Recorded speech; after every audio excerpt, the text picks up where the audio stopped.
One, two, three, four. Let's see. I get Quirky on. Let's see if this works.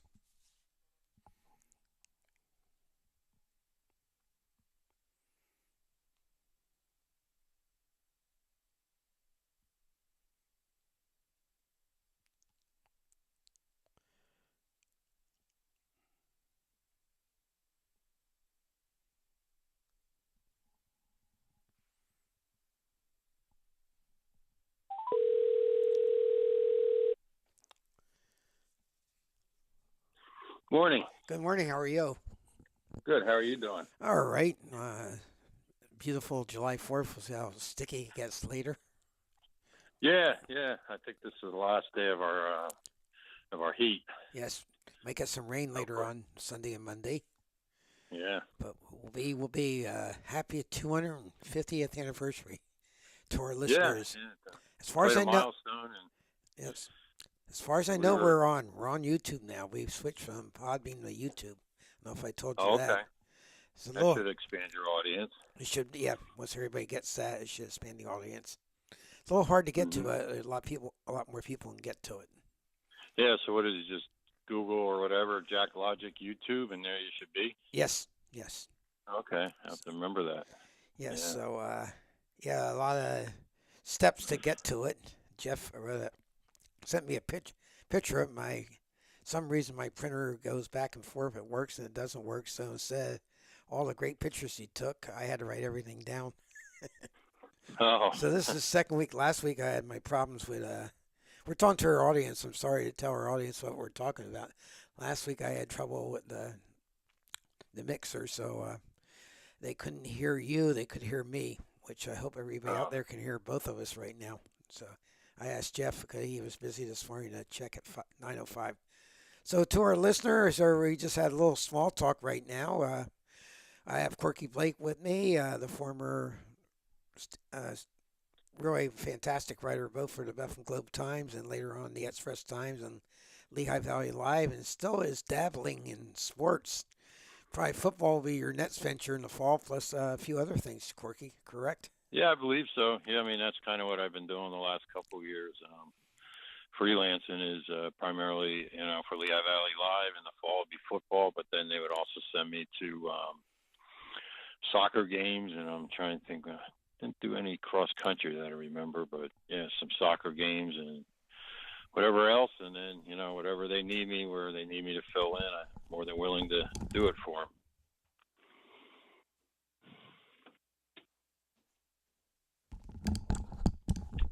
I am still here. I just wanted to get something Yep. close to me. A lot of things going in sports, especially the World Cup.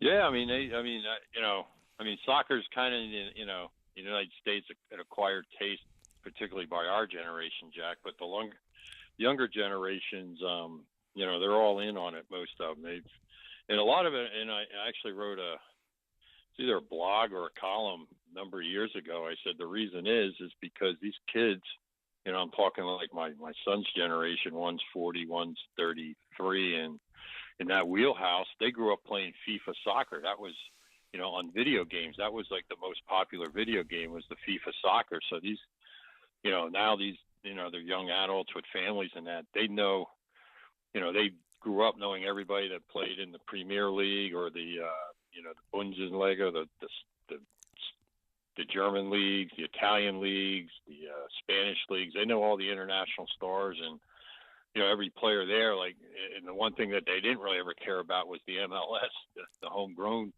league in America, because there wasn't a lot of big stars, and because of FIFA, they. So I'm really happy for them, and you see the big crowds, and then for us people just sit home watch on TV. If you take away the it's not going to be a 55-49 football game, but which how many are, and just kind of watch the drama and Skill. the suspense and the winner go home and the skill. Yeah, I mean it's we've watched most of them. Most games we've had them on. Maybe we're doing some, but we've had them on and they've been pretty riveting. I mean, there hasn't been too many games that have been blowouts or anything, so it's been fun. Yes, sure has been. The United States is in the final 16, and they'll play Monday night in Seattle, Washington against Belgium. Yeah, I mean, in the past, before they expanded the tournament, the round of 16 was the first knockout round. So, it was a lot harder, but now they expanded it to get more countries in. And I think a lot of it had to do with the World Cup coming to, North North America. America. That way they could get Canada, Mexico, and United States in as automatic qualifiers. And, I think it's been welcome. I mean, otherwise you probably want to see Cape Verde, playing last night, and, big, big, big fan favorite. So, Yes, I think it's been good. and the U.S. will be out without one of their top players on Monday night because of a questionable. I get is there a red card? Yeah, it was a red card. We were in the car listening to it, so I didn't see it, and it was one of those things where, I talked to my son about it. He goes, yeah, it's borderline. It's some they didn't even call in other games, but traditionally it's a type of thing where if you take a guy down or get, from behind or whatever happened, you often get a red card now. Unfortunately, I guess it looked worse when they did the video, the VAR, the video assisted replay, and they break it down in slow motion because I don't even think it wasn't even called by the referee. It was a video, so it is what it is, and hopefully they have enough depth. But Belgium's going to be a tough test. Yes, it will be. But, yeah. I guess it's 5 o'clock local time, 8 o'clock uh, Eastern time tomorrow night. So Is that what it is? I believe Monday that's night. Monday night. Yeah. Yes, Monday night. Yes. Get my days twisted up, with this long Yeah, holiday it weekend. feels like it doesn't. It just feels to me like yesterday felt like Saturday. Saturday, So. yep. Because most holidays in the United States are, they give you a Monday holiday when it doesn't fall on that, and this is one of the different ones that most businesses closed yesterday, and it was a Friday, Saturday, Sunday holiday. So. Yeah, and the thing is, when you're retired, every day seems like a Saturday sometimes. Yeah, or a work day. Even though we're both retired, you're constantly going. No, but we're always working, doing something. Yes. Yeah, I mean, it's not a Monday to Friday grind. Although I never did a Monday to Friday grind. I always worked weekends. Yes, just the opposite. I worked Monday through Friday grind. Yep. 8 to 5 for many years as a banker, and then later on, of course, I worked with the Eastern Area School District at my last 15 years, which was basically a 6:45 to 2:45 grind, which wasn't bad. Yeah. Yeah. No, not at all. Yeah. So Corky, we talked about soccer. France is playing in the United States today in Philadelphia Stadium. It's really the link, but FIFA has rules about advertising, so they have to call it Philadelphia Stadium. They play at 5 o'clock Eastern time today, and hopefully there's. I often wondered why. It's funny too. Why newspapers or anybody else that's not getting money from even called it the link. Right. TV's not getting any money from it being called. The only people who are getting money from it are the Eagles. So right. Maybe FIFA's onto something that just start calling them Philadelphia Stadium, New York, New Jersey Stadium. Even listening to their, I think it was the Sixers broadcast. Was this year or last year? They never called it whatever it was. I mean, what was it? Comcast, or whatever. Yeah, the center for a while. Yeah, they would call it the center. So it seemed like somebody was sending an edict down when you do not call it by whatever. They must have. We're not getting any. So yeah, they always call it. Yeah, I think it was Tom McGinnis would always call it the center. Yeah, and there had to be a reason for it. Yeah, and some people in hockey refer to it as the barn. Mm-hmm. No, I think what was happening there, Corky, of your previous comment about Tom McGinnis, the Sixers at that time and the Flyers had a little strenuous relationship, and the Sixers were angling to go downtown Philadelphia, and I think that was their way of saying we'll play a little gamesmanship, and we'll just call it the center because. Only reason we're here because our lease is there until 2030, and we eventually want to get the downtown. But then once they got approved downtown, it seems like the Sixers, Flyers, and the Phillies, believe it or not, got involved. Make the South Philadelphia complex a lot better. Like Spinning Live is now. I forget what live is called. I was just there, but they have a 5,000 seat like concert area. And They just remodeled it. The center, as we call it, where what is right now is Hmm. at Etmo. It's Isn't it? called. Is It's it got Xfinity? yeah the Nick Arena. Xfinity. Yeah. Yeah, the nickname is Etmo for it. Even Yeah. though Well. Etmo is a very nice arena inside, the Sixers hope and the Flyers hope they're going to share an arena by 2030, 31 at the original site of the old Spectrum. So, Okay. so they're going to move it up, and then who knows? And the Eagles will be the next one in line to figure out what they're going to do if they're going to. I mean, these stadiums aren't that old. I mean, why do they No, get? since 1997 opened. So Yeah. 1997, so it's 33 years it's going to be if they move out. But if they can get it done without taxpayers Yeah. paying for it, Yeah. more power to them. It's insane. Yeah, speaking about those two tenants, we're now getting to that this week. The big headline, of course, it still is the Sixers and Celtics trading for Jaylen Brown for Mr. Paul George and 4 draft picks, 2 firsts and 2 seconds, and that sent shockwaves around the NBA because Jaylen Brown was second team All Star last year. That means he's one of the 10 best players in the NBA, and Mr. Uh, George was injured and then has a 25 game suspension for some drugs he had in his system and came back to play okay in the playoffs, helped the Sixers beat the Celtics. But honestly, objectively, the Sixers really got a great player who can do a lot of things. And with Tyrese Maxey and Edgecombe, VJ Edgecombe, I think they'll be in a really exciting up-tempo team to watch. Right. Yeah, and I think they're, with Jaylen Brown's not overly young, but still he's a quality stand-up player. He's kind of Paul George had his moments, but Paul George kind of reverts to what he is. Particularly in the playoffs, and like you said, he's been injured in that. And that was more just a salary dump. That was They had to match. salaries They had to match. because in the NBA you have to match salaries to make a trade. So that's what that was, and I'm sure Boston will just push him along somewhere else. Well, I guess what the Sixers gave them, because you rarely see trades within a division in any sport. I think what it was is they just got a major haul of draft picks, particularly first round ones, protected ones that can be improved, and looking down the road, Jason Tatum's still young enough, and it used to be if you never wanted to trade, particularly Danny Ainge was with as the Sixers all know from the Markelle Fultz thing, although you never wanted to trade with Danny Ainge because no matter how good it looked on the surface, you had to kind of check your back to make sure. Danny Ainge is hockey's version to Howie Roseman. Of the Eagles. Basketball. Yeah. Nobody really wants to trade with Howie. Yeah, so I mean, the bottom line is still going to come down to what can they get out of Joel Embiid and how's he going to play with the other players, because as we've seen with the Sixers, when he's out, they play a much faster up-tempo game and everybody's involved. When he plays, sometimes there are games when you really need him to beat other teams because they don't have him.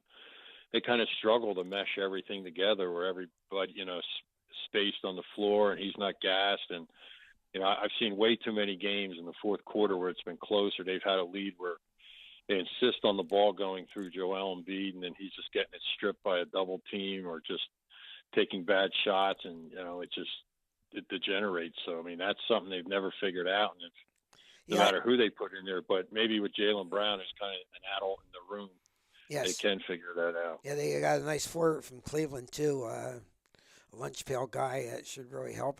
His name's escaping me. I should have wrote it down. From the Cavaliers, who was a starter and only averages like 6 points a game, but he does all the good things, and he has a good 3-point shot. He rebounds, and he shows he has fantastic defensive presence. And that's another thing with Jaylen Brown people don't realize.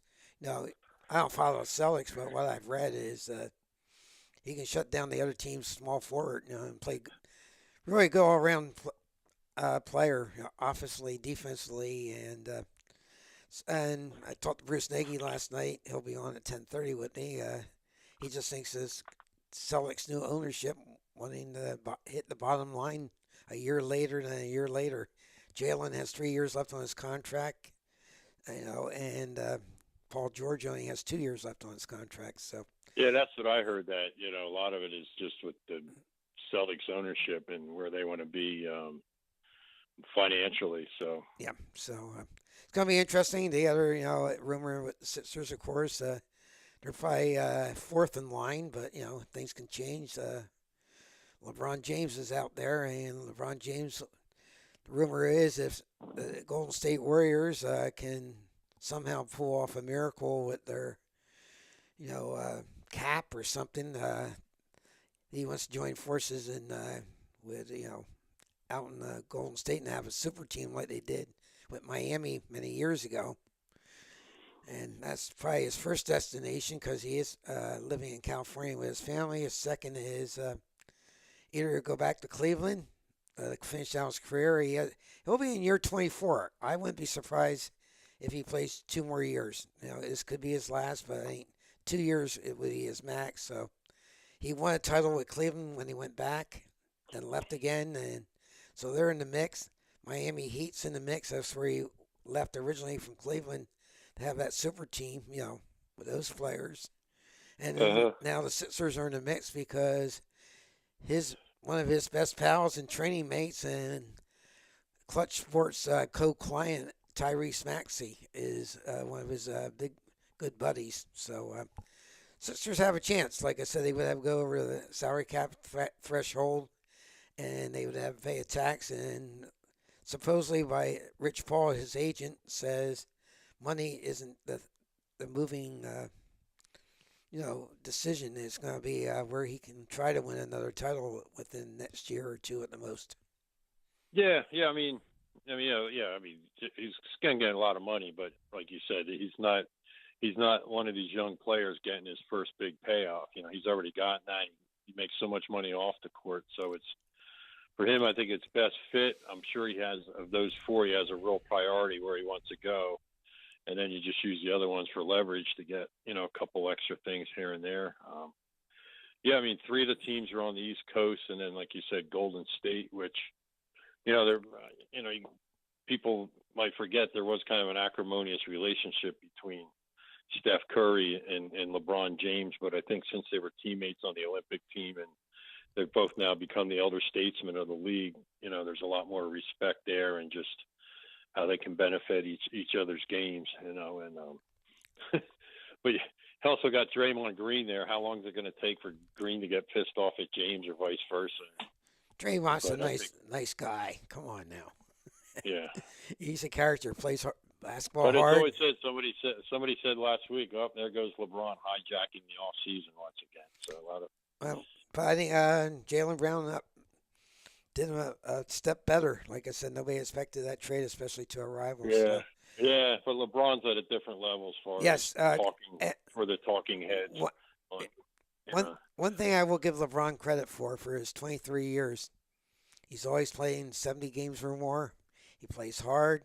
He's never gotten in trouble. He does have a big ego, as we just mentioned, but right. He is a consummate. But they all do. Yeah, he's a consummate pro. Give him credit. I don't care where he ends up.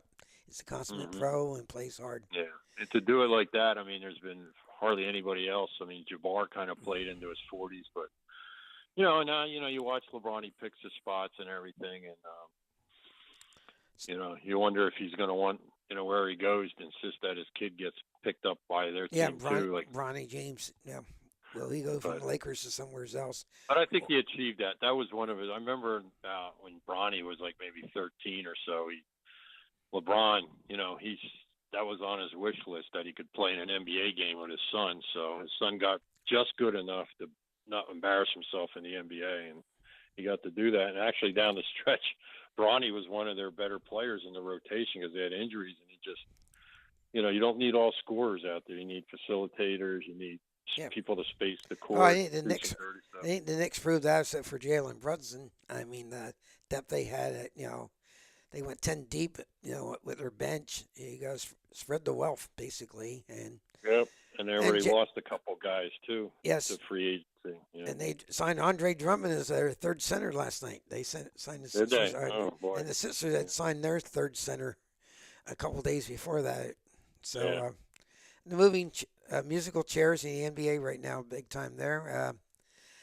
The other tenant in the EXMO, as we call it, Xfinity Mobile Arena, the Flyers made a big splash yesterday, but don't know the splash will last longer than a week, and that's Leo Carlson, who's regarded as one of the best young centers in hockey, signed an offer sheet, 5 years, $90 million.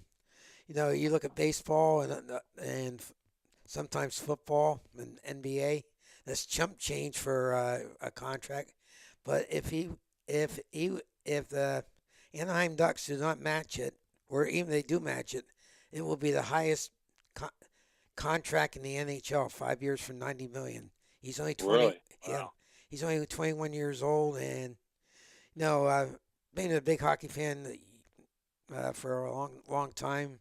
I took Bruce's season tickets when he went back to Butler University. Saw the Flyers win their second cup, and those one thing in the NHL, those players play. They play hard, and it's a great sport. But like I said, it's another regionalized sports like my other favorite sport, wrestling. Like I say, you love it or you don't like it. Right. Yeah, and I think that's a sport. When I was growing up, that was the heyday of the Flyers and that, and there weren't as many teams. Pretty much most of the guys that played were Canadian. You could pronounce their names, you knew who they are, and then it got to the point where the NHL expanded. Nothing against them, but guys were coming over from Europe, Russia, Finland, and like they had these names that were just like insane. You couldn't remember them, and I just at some point, because I was starting to work as a sports writer with local coverage was my main thing, and pro sports was just kind of something you watched on TV. Like I can't. And then the Flyers became really irrelevant, for most of the part. They had a blip here and there, but, it just got to the point where as a casual hockey fan, checked out because I didn't know who any of these guys are. Now that I'm the age I am, I really, Yeah, don't know any. And, I know some, but I don't know anybody. yeah. The Flyers had a good run to I would say around 1985, and then Yeah. for 5 years or so they were like I said, a blip on the radar, and then they engineered the trade with Quebec to get Eric Lindros in the early '90s, and Eric Lindros, John LeClaire, and Michael Renberg. Just they were a great hockey team. They reached the finals twice and lost in the finals twice. And the last thing that Eric Lindros did was getting flattened by Scott Stevens of the Devils, and that was the end of his career. And then I think the Flyers said they again went like 3 or 4 years not playing real well. But one thing their late owner did before the salary cap hit the NHL would Ed Snyder would spend money to make the team go because Bobby Clark, probably the greatest player in Flyer history, was their general manager. Did some good things, but did some things that didn't work. So that was the That's Flyers' every ammo. general manager. What was that? So that's pretty much every general manager, even Howie Roseman. Yeah, they all do. Yeah, but if you cover up your mistakes good enough, you're a good Yep. general manager. And like I said, that can lead us to baseball right now. Two general managers under the radar. One a lot, but he's supported by Steve Cohen. Is David Stearns. He decided after last year it was time for a redo on the team. Brought in some veterans, and they got injured. Mets got off to a rough start, and eventually cost their manager Mendoza, Carlos Mendoza, his job. And I don't think the Mets can turn it around like they did 2 years ago, unless you tell me otherwise. No, not at all. Not at all. They are what they are. They've been like that since a year ago, June. They've been, and I'm actually shocked about the patience that Steve Cohen has shown as an owner. Really have, because Mendoza was the last manager of that group that everybody was saying should get fired, who did get fired. I think he gave him the benefit of the doubt. And then, now we're hearing there's rumblings of Soto and Lindor not getting along last year. And, and then if those guys aren't getting along, and then, there was that kind of faction of the clubhouse wasn't getting along with the guys they got rid of. And, it's just, it's similar to the Phillies that they're young guys, because you need young guys to produce because you can't just go out and buy 9 guys at the top of the salary chart. The Mark Vientos, Brett Beatty, those guys, they've now had like 3 years, and even Alvarez, the catcher, a chance to kind of, Blossom. entrench themselves as everyday players. They're, to me, like they're a step below Stott and Boehm as far as guys that have come homegrown guys. Now and that's why they've gone even down and brought up A.J. Ewing and the other guy, Carson Bench. I like those 2 guys. Those guys are at least playing hard and infusion of energy and everything, much like what the Phillies are getting with Justin Crawford. And, I think the Phillies did it right with Crawford. They just put him 9th, go play baseball, and the numbers will come, so it's just. He was hitting above 300, dipped down to 225 or so. Now he's back to about 255 and just playing a really solid center field against right-handed pitching for the most part. Yeah, I mean, the name's escaping me, but the Phillies outfielder that they had, the guy who's hurt that played center field, who was supposed to be a great fielder. Rojas. Johan Yeah, Rojas. one of my neighbors said, "Oh, I really like him. He's going to come." I said, "They're not going to play him. They're not going to send Crawford back down to the minors. They'll get rid of Rojas." Oh, I really like it. No, there's a different Rojas kind of lucked into playing. Yeah, because of the injuries. Crawford's been groomed to play. Yeah, right. There's 3 and types the of Rojas. I was going to the say thing with Rojas was he was supposed to be a really good fielder, and his fielding fell off. So if he's not fielding, his offense is like very mediocre. Yeah, he's out for the year. You realize it was an injury after his suspension. He had ulnar rebuild. Okay, I didn't know if he was. He hasn't been banished, and he would have went to the Pigs. And if he played well with the Pigs, I could have saw him come up August 1st, something like that, after the trading deadline, depending what the Phillies did. But as soon as he got hurt and Garcia got hurt, our general manager did a good job. He got Mr. Hill from the White Sox, who is a great fielder, as you found out, against the Mets for that great catch last week. And he's a good clubhouse guy. And I really think the Phillies don't need to go out and get a right-handed hitting outfielder, not because of him, but because partially of him, because he can hit left-handed pitching. I think the Phillies just need another good hitting outfielder. Among their 3 big needs, and the other 2 big needs is another starter at the bottom end of the rotation, because we don't know what Nola or Rangel is going to give you. And, of course, they're only 2 deep in the back end of the bullpen. They got one of the 3 best closers in baseball, Duran. But their setup situation right now with Keller rehabbing in Lehigh Valley, he should be up this week sometime. He gave 2 runs last night in his first outing. Keller's been a major disappointment. And Alvarado is Alvarado. You don't know what you're going to get. And you can't, when you're playing good teams and you have a 1 or 2 run lead going into the 7th or 8th inning, you got to have that, set up men. The Phillies thought they had Alvarado for the 7th, Keller for the 8th. The thing with Alvarado is lefties are hitting him really well. That doesn't make sense. But that's what you're correct there.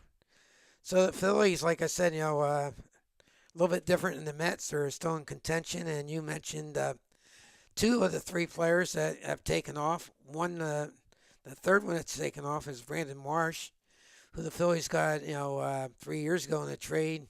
He had just come up with the Angels as a rookie, and he's had a great season so far, and he can play left, right, or center, which really helps. And Hill and Rojas can play center, so Phillies have good depth out there, but they still need to fill out their lineup against good pitching in the playoffs. They need one more bat.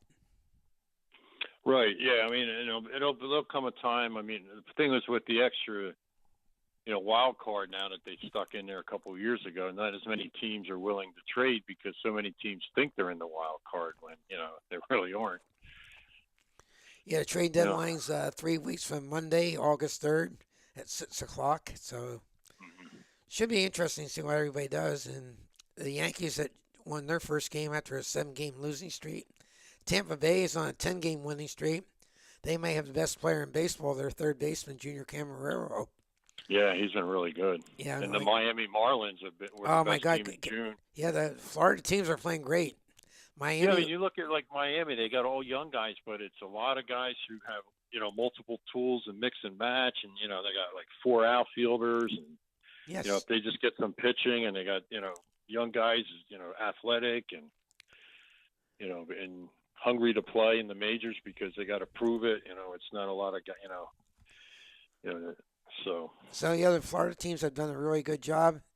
And I think, too, the biggest disappointment was one of the teams the Phillies are playing tonight at 8 o'clock is the Kansas City Royals in the American League and the San Diego Padres in the National. Yeah, the Padres are just like I don't think it was 2 nights ago because it was a later game. They were up 5-0. And I stopped watching it, and then I got up and I put on quick pitches. And next thing you know, I'm like, I have it on while I'm doing something, and I hear it, and the Dodgers add on more. And I said to my wife, I said, Dodgers won that game? She goes, oh yeah, they won like handily. 12-7, I think. Yeah, I mean, it's amazing the Padres. You look at that lineup, and I was just looking at a box score this morning, and Tatis is batting 277, but he hasn't had the power that he has in the past. Manny Machado, they had at DH, he's batting 190. He got a contract extension 2 years ago. Yeah. So the Phillies definitely chose the right player, Harper, over Machado. Yeah, I mean that's kind of like I think the guys also chose where they went also because you got to be able to read the room and Manny Machado is a great baseball player, possibly Hall of Famer. I don't know. I don't know if I'd go that far, but the way but his personality would have never played in Philadelphia. No, he would have been. Whereas even though Bryce does things. Bryce has his quirks and kind of goofy things, but his kind of grind it out and play to the that fits much better on the East Coast. Manny's where he needs to be in San Diego, where they draw big crowds. But I don't think. I mean, Bruce Nagy could speak to this. It's always a place I always felt like that, and the Chargers where guys went to get contracts and knew they weren't going to be a lot of pressure every game, every inning to produce and answer to why you didn't produce or whatever. Yep. So Quirk, I'm gonna cut you loose right now. Chris Vetrano coming up with me. We're probably talk some NFL football besides what you and I just talked about. And okay. And then 10 o'clock, Brian Fortner's coming on with me, and Bruce Nagy will close out the show. Oh, okay. Sounds like good. And I'll have to check it out on YouTube. Okay, sounds good. Thanks. Okay, take care. Bye-bye. Bye. We'll get Chris Vetrano on with us, and we'll continue with the show.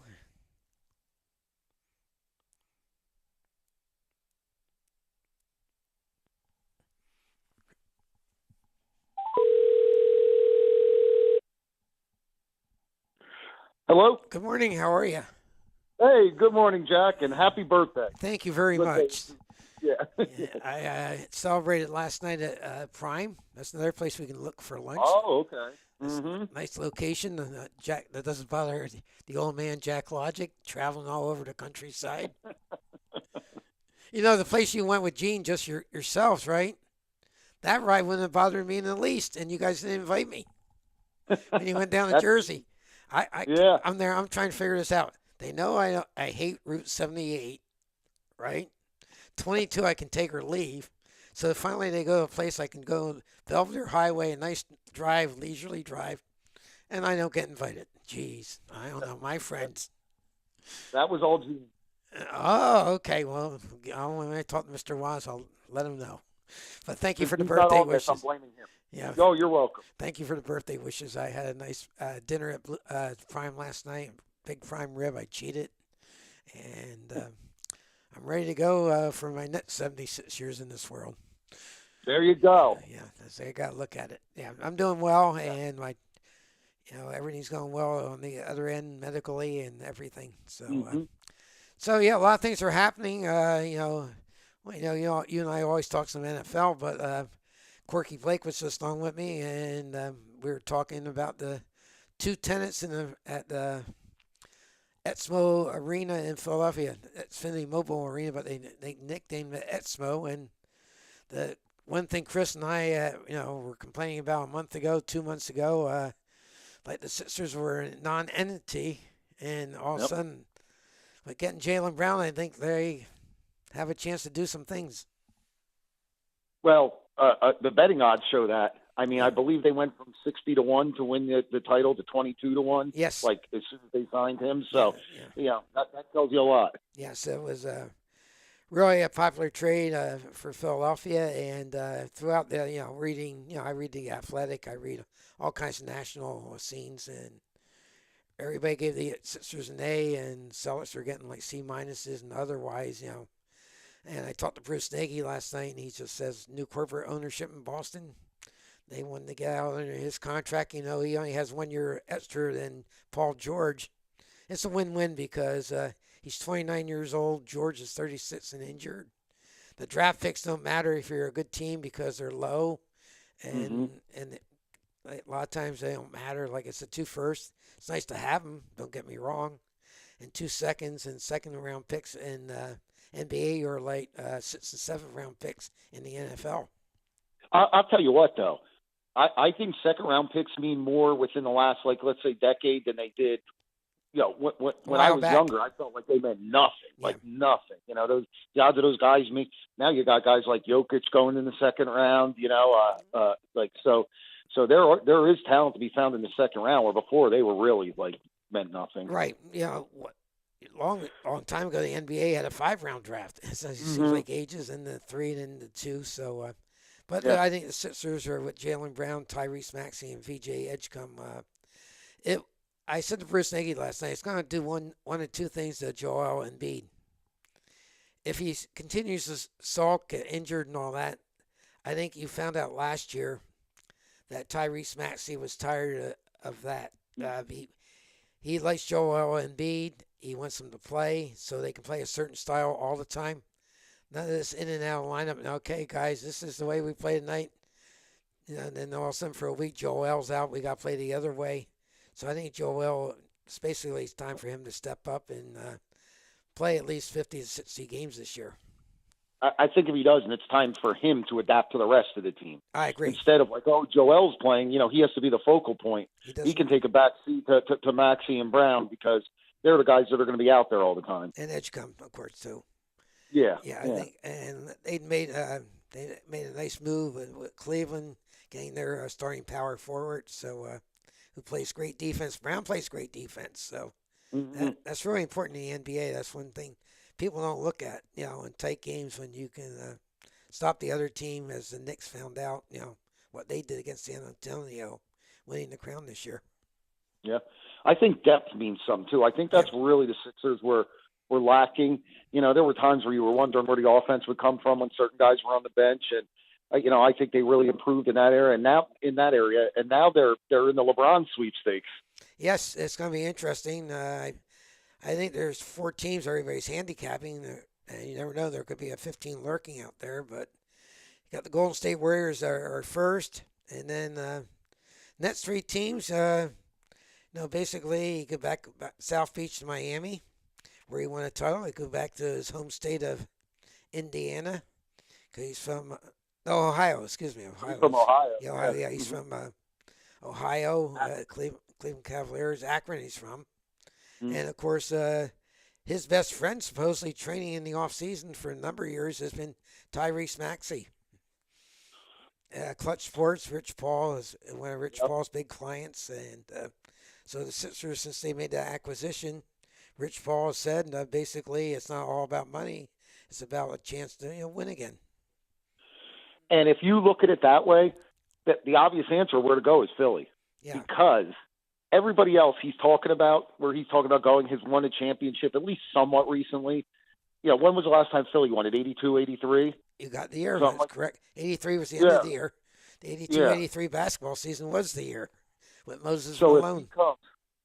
So if he would help come here and help them win a title, I think it would mean more to his legacy than it would going somewhere else. Yeah, I personally think he's going to play 2 more years. I think he's going to go. He is 23 years in. I think he'd like to play a quarter century myself. I could be wrong, but And I don't think his son has much to do with this right now, Bronny James. I think he wanted to play with his son for 2 years to get him acclimated into the business of the NBA, and now I think Bronny can be on his own.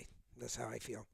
Well, you saw what happened. I mean, he waited until his son's $2.3 million contract became fully guaranteed before he told the Lakers. The next day, then, he told the Lakers he wasn't coming back. Right, exactly. So Mm-hmm. a lot of moves there. Flyers made an offer sheet signing. Did you see that, Leo Carlson? I did not.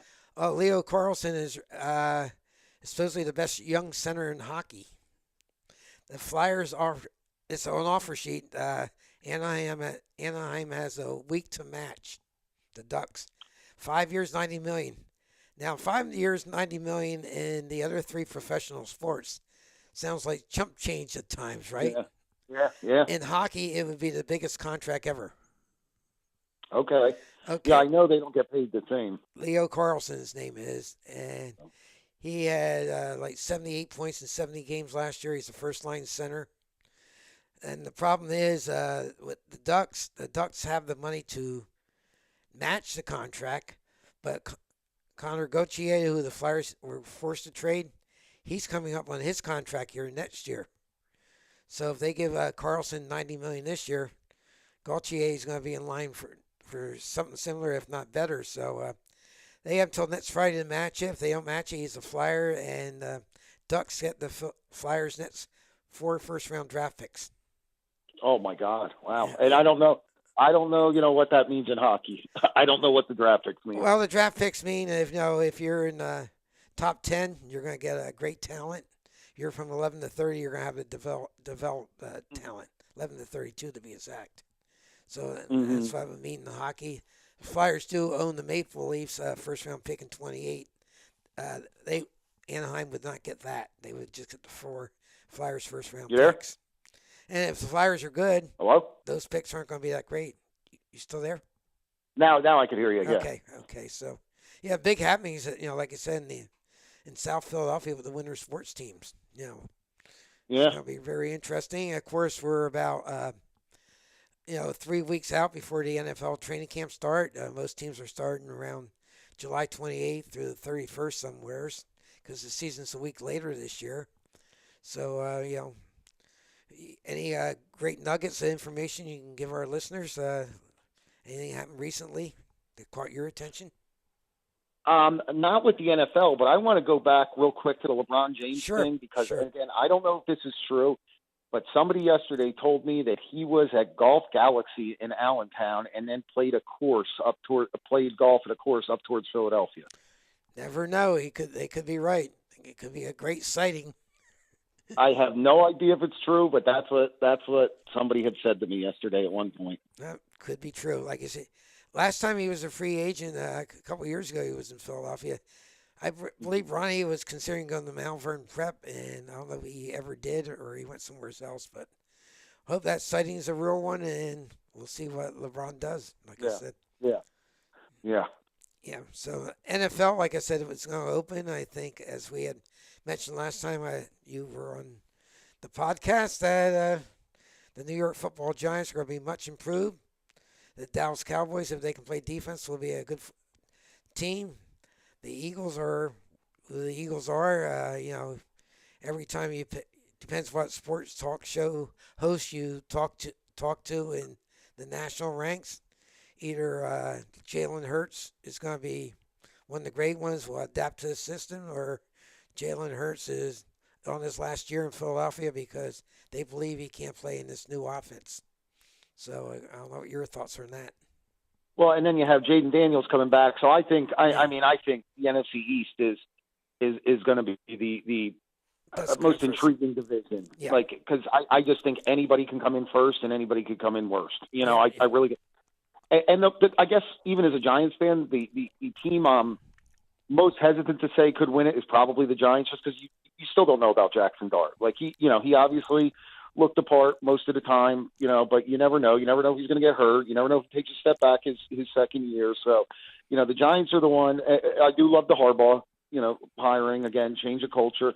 But I think they're the team that is probably the biggest question mark in the division. I think Mr. Dart, he had to go across this bridge to to Yankee Stadium, just learn how to slide, Yeah.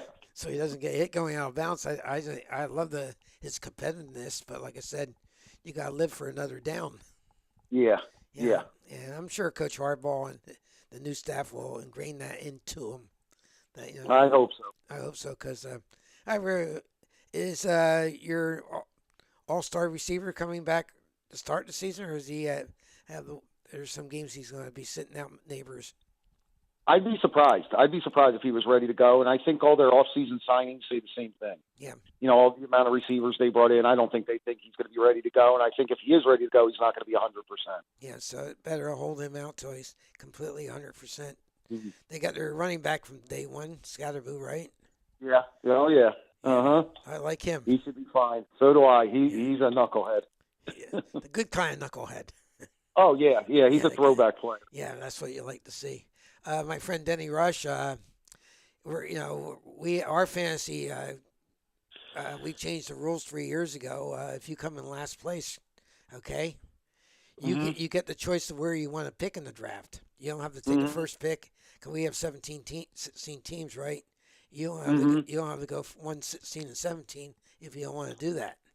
Okay. So the one guy, the other division, one guy took 5th, another guy took 2nd, another guy took 4th, etc. Like the one conference has 4 guys, and then the guy conference Denny's in, my conference, the guy who had first pick took first because he loves Josh Allen. Mm-hmm. And now Denny, we've been waiting for Denny to make his pick, and he says, the draft is a crapshoot. There's so many good ones out there, so many questionable ones out there. I got to do my draft index. Come on, Denny, just pick one. Right? That's right. Yeah, so hopefully if he's listening, he'll get a chuckle about that, because it goes down to 8. Like I said, right now I'm in the 7th position, so when it comes down to me, most likely I'll probably have a choice of 7th or 8th, and the advantage of being 8th is you can get a combo if you want to. You can go 8 and 9. So if it comes down to me at 7th, I'll have to make my decision. If there's something before that, like 5 or 6, I would gladly take that. Mm-hmm. But there are a lot of good quarterbacks in the league. You look at Chicago, you're not sure what, and of course you look at Stafford in L.A., the Rams, San Francisco, if they're healthy. There are, like, I honestly, I told Ellis, I believe there's really, in our league, because we only have 8 teams in each conference, I think you can get 2 real good quarterbacks. I think there's at least 16 really quarterbacks that can perform in fantasy well this year. Yeah, I mean that, and part of the strategy is, I know you're only going to use a backup quarterback 1 week most likely, as long as nobody gets hurt. But sometimes it's keeping that guy away from somebody else. Exactly. The strategy that goes into the fantasy football. Yeah, and like I said, when it comes around your pick, and somebody's going to have 2 picks after you, if you're going to take somebody, you better take it now, or else it's not going to come back to you. Yeah. Yep. And a lot of times you'll pick a receiver, like I said, somebody has Burrows, and you're going to take one of his 2 best wide receivers. Yeah, try to neutralize some of his points. Yeah, exactly. So I think the NFL will be a great season. But I don't think there's any team that's a prohibitive favorite this year. No, I don't think there's one team that stands out whatsoever. And that's kind of what makes the NFL great, that parity. I mean, it really does. Yes, and if Burrows ever gets a supporting cast in Cincinnati, they could make a good run if they ever play defense, and we'll see what they could be one of the surprise teams. And a lot of new coaches too.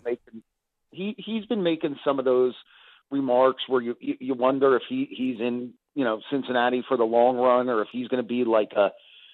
I could see him being one of those like Barry Sanders, Calvin Johnson type guys that after, okay, I've had enough. Yeah. Or Andrew Luck, I could see him being that kind of guy. Yeah, you make the millions and you're healthy, you get out, enjoy life. Yeah. Yeah, there's no reason why you can't do that. Kansas City's tight end had a big wedding, I guess, at Madison Square Garden. Yeah. Travis Kelce got married last night to, I guess, that pop star. Yeah.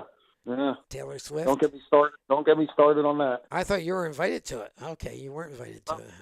No, it's nothing about them. It's the be good for them. I hope they have long, happy lives together. It's the hypocrisy that went into that wedding.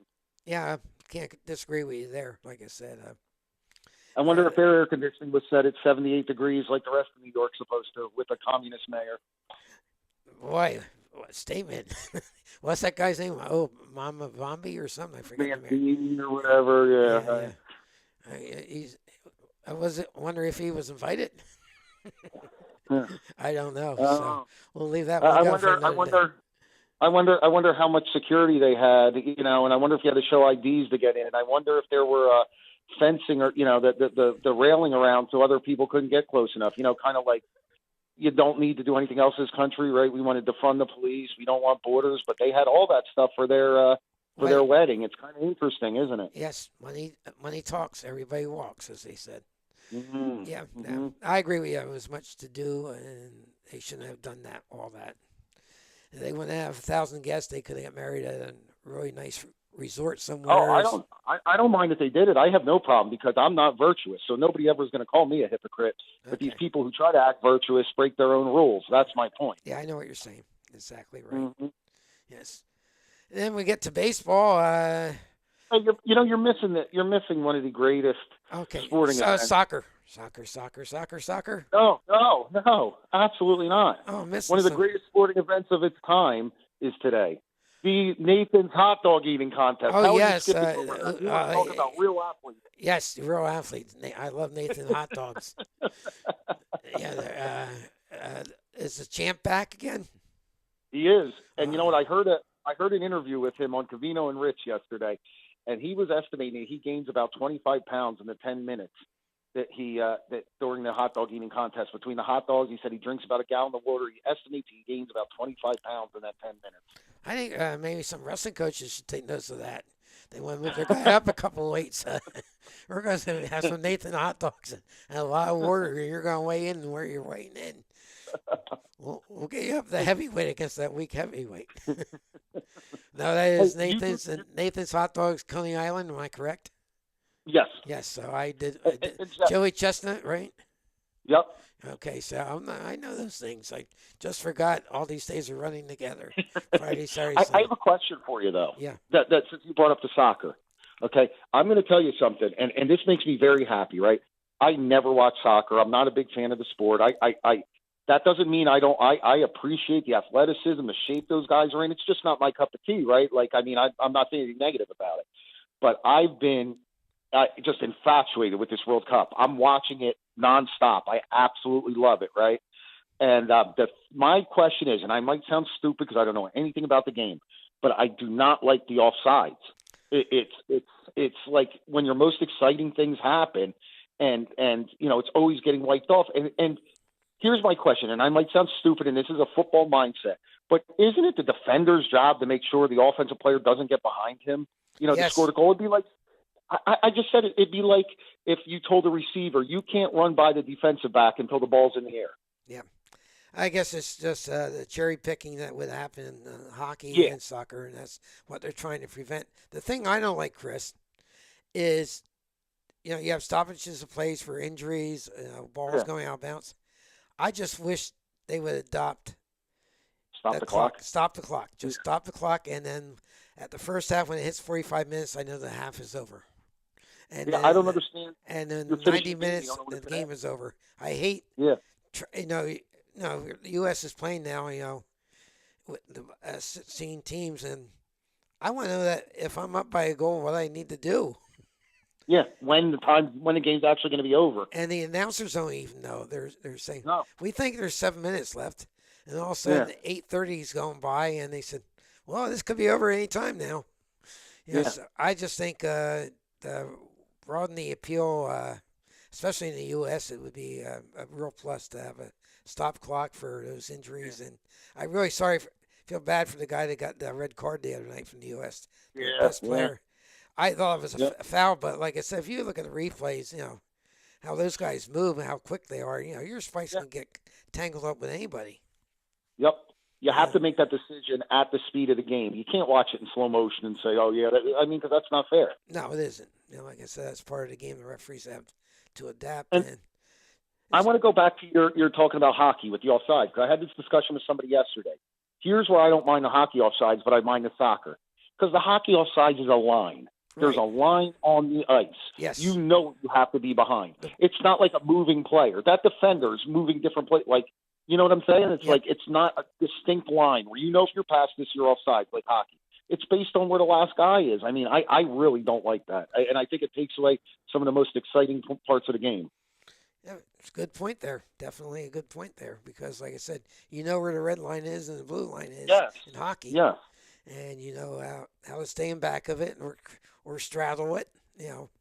Mm-hmm. And just face it, you know, I like hockey better than soccer for the most part is because you're seeing more 4-3 scores and different. Yeah. And then soccer, like I said, these games have been exciting because there's such skillful players. You are seeing it.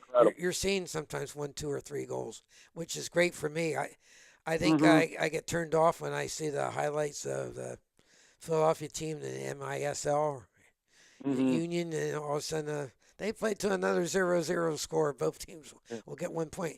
I can't believe some of those people have season tickets and putting all that money out to watch a 0-0 soccer game. Well, that's the other thing too. I never liked a sport that didn't reward toughness, you know, and the flopping. Like, I don't. You're gonna think I'm nuts. Some of the games, it hasn't been as bad, but the one game I was watching yesterday, oh my God, I don't know if it was the 1 o'clock game. I think it was the 1 o'clock game. It got to the point where me and a bunch of my buddies and we're betting, you know, over-unders on when the next guy's going to flop, what team is it going to be, because it was just so prevalent. You know, it really hurts the flow of the game. Yeah, it definitely does, and like I said, they can definitely improve it, but like I said, my eyes will be glued on Monday night, and I'll probably watch some today. I'm not sure what games are on. I will. You know what time the first game's on TV or not? I haven't looked at anything yet. Okay, no. I'll take a look later on and see what the first game is on because I'll watch it, you know, because baseball's going to be going for a while. So, speaking of baseball, Chris and I will be down at the Home Run Derby. That should be a great night. See all those stars. I can't wait. I can't wait. Yeah, I'll find out what time we're leaving. We'll connect Monday or Tuesday. I know you're leaving Wednesday, right? Yeah, Wednesday going to Saratoga to bet the ponies. How long are you going to be gone for? A couple days. Okay, Wednesday to like Saturday. Okay, good. Then we're all set for Monday then. Yep. So I'm looking forward to spending about 5 hours with you and watching those stars hit home runs. It's going to be interesting to see if the Phillies will have 2 or not. Schwarber and Harper go at it. When Harper won, that would be great. When Harper won his, Schwarber was playing for the Cubs and Harper was playing with the Nationals back in 2018. So that would be great. Those 2 teammates, you know, went at it. I'm not saying they have a chance to win it. You know, I think the third baseman from the Tampa Bay is right now. I think might be the overwhelming favorite, Junior Caminero. He's sitting the ball a ton. Right now, the Yankees went to a tailspin. They're 4 games ahead of the Yankees again. So, going to be interesting. Well, when they go to Boston and get swept, I mean that was horrible. Yep. You know that you can't let. And it's a 4-game series. You know, team in turmoil, and you get swept. I mean that. I watched Sunday night's game. The Yankees came back, tied it, went ahead by 2, and then lost it again. I said, "Wow." Yeah. So it's the 2 teams are playing the best baseball in baseball are the 2 Florida teams. Tampa Bay's on a 10-game winning streak, and the Miami Marlins are 22-7 in their last 29 games. Blows my mind. Tampa always finds a way to do it. I don't know how they do it. They're frugal, and they end up competing every year. But Miami's the one who really surprises me this year. Yes, they're playing really good baseball, and they're in the wild card race. There's like 4 or 5 teams in the wild card race with the Phillies, Cubs, Cardinals, and the Marlins. And the 2 biggest disappointment teams are the Phillies' opponent tonight, Kansas City, has been a major disappointment. And the other, I guess you got to say 3 because I forgot about the Mets. The Mets are up. The Mets and the San Diego Padres are really bad. Yeah, I would still throw the Red Sox in there just because there's always expectation for them. Yeah, because they got a big market. They could spend money and spend it wisely. You got, and that's all about baseball. There's and of course we're hoping there's baseball next year. Bryce Harper came out with a great comment this week. He doesn't want a salary cap. He's sticking up for his own players, but He says we got to play next year. I don't care how we do it. The owners, the players, we got to get together. Baseball is at its second highest peak in its history of baseball. We go in strike, we're locked out. We could lose all this, and I agree. He could, because just to my season ticket holders, right? How can I ask them for money if there's a lockout? Yeah. Yeah. Yep. And if they have money to apply, a lot of season tickets holders will say, "I want my money right now." And then how do the organizations get their money back within 2 or 3 weeks? Trying to getting their season ticket holders back. So it's going to be a real mess if they do that. And I think somehow cooler heads have to prevail somehow. With the whole thing, and we've talked about this before, I think, I'd love to see a cap, but I know they're talking about a max length in years for contracts. I like that, but more than anything, I think there has to be a spending floor. In other words, you have to put this much money back into your team. Yeah, if you can't spend $150 million on your major league players, like mentioned in Pittsburgh Pirates is one team, right? Yeah. You can't spend it. You shouldn't. Like 500 this year. Yeah, and you should basically not own the team. Hey, it's just the way it is. The rich people own professional teams, and you should be able to put the money you're getting back from the national TV and local TV packages into your team. Don't keep on saying I'm putting it in the minor leagues, because you put in the minor leagues, they come up after 4 years, like Paul Skeens after this year. Who knows where he's going to be? Yep.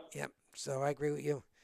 So Chris, any last comment before I let you go? And we'll definitely try to get together Monday in person somewhere. Okay, I promise you. Yep. Well, just happy 4th to everybody. Have a great 4th of July weekend and celebrate America's 250th anniversary. And be safe out there, right? Yeah, that's right. That's the most important thing. Okay. Yeah. Thanks again for coming on. Yep. Thank you for having me. Okay, have a great day. Enjoy your day with soccer and a little baseball. Yes. Okay. That's right. Okay. Take care. Take care. Bye-bye. Chris Letourneau, great job as always. Going to go with Ryan Fortner and talk to Ryan before we talk to Bruce.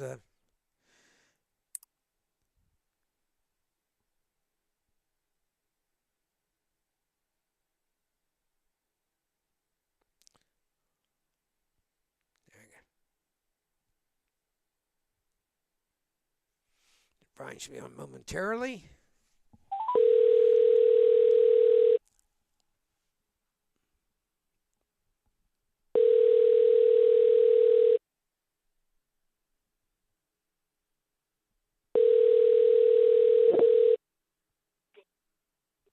Hi, Jack. Hi, Brian. How are you?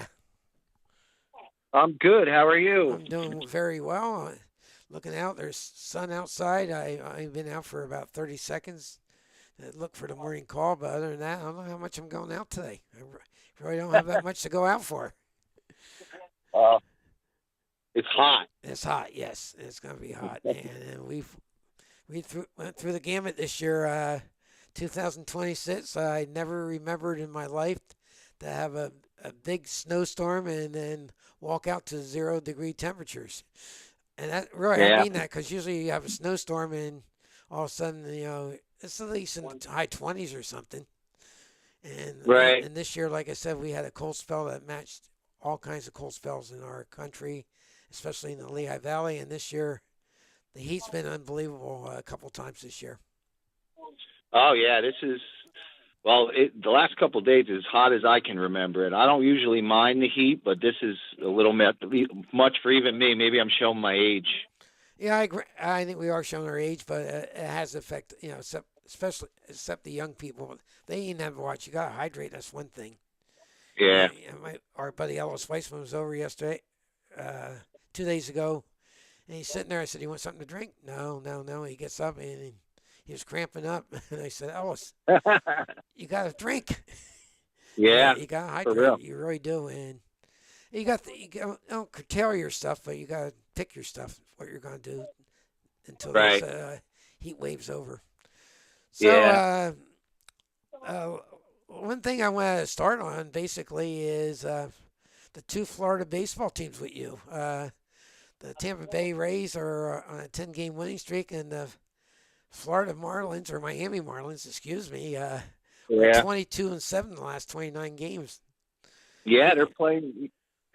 They got a lot of good young players on those teams, and Tampa, like you said, they're I like that Caminero.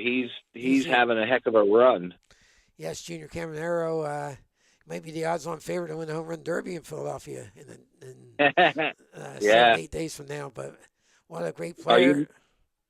Are you making that trip? Yeah, I'm going. Jack, are you going to go see that? I'm going to see the home run derby, but not the All-Star game because we drew straws. Some guys got different things, and some guys got other things.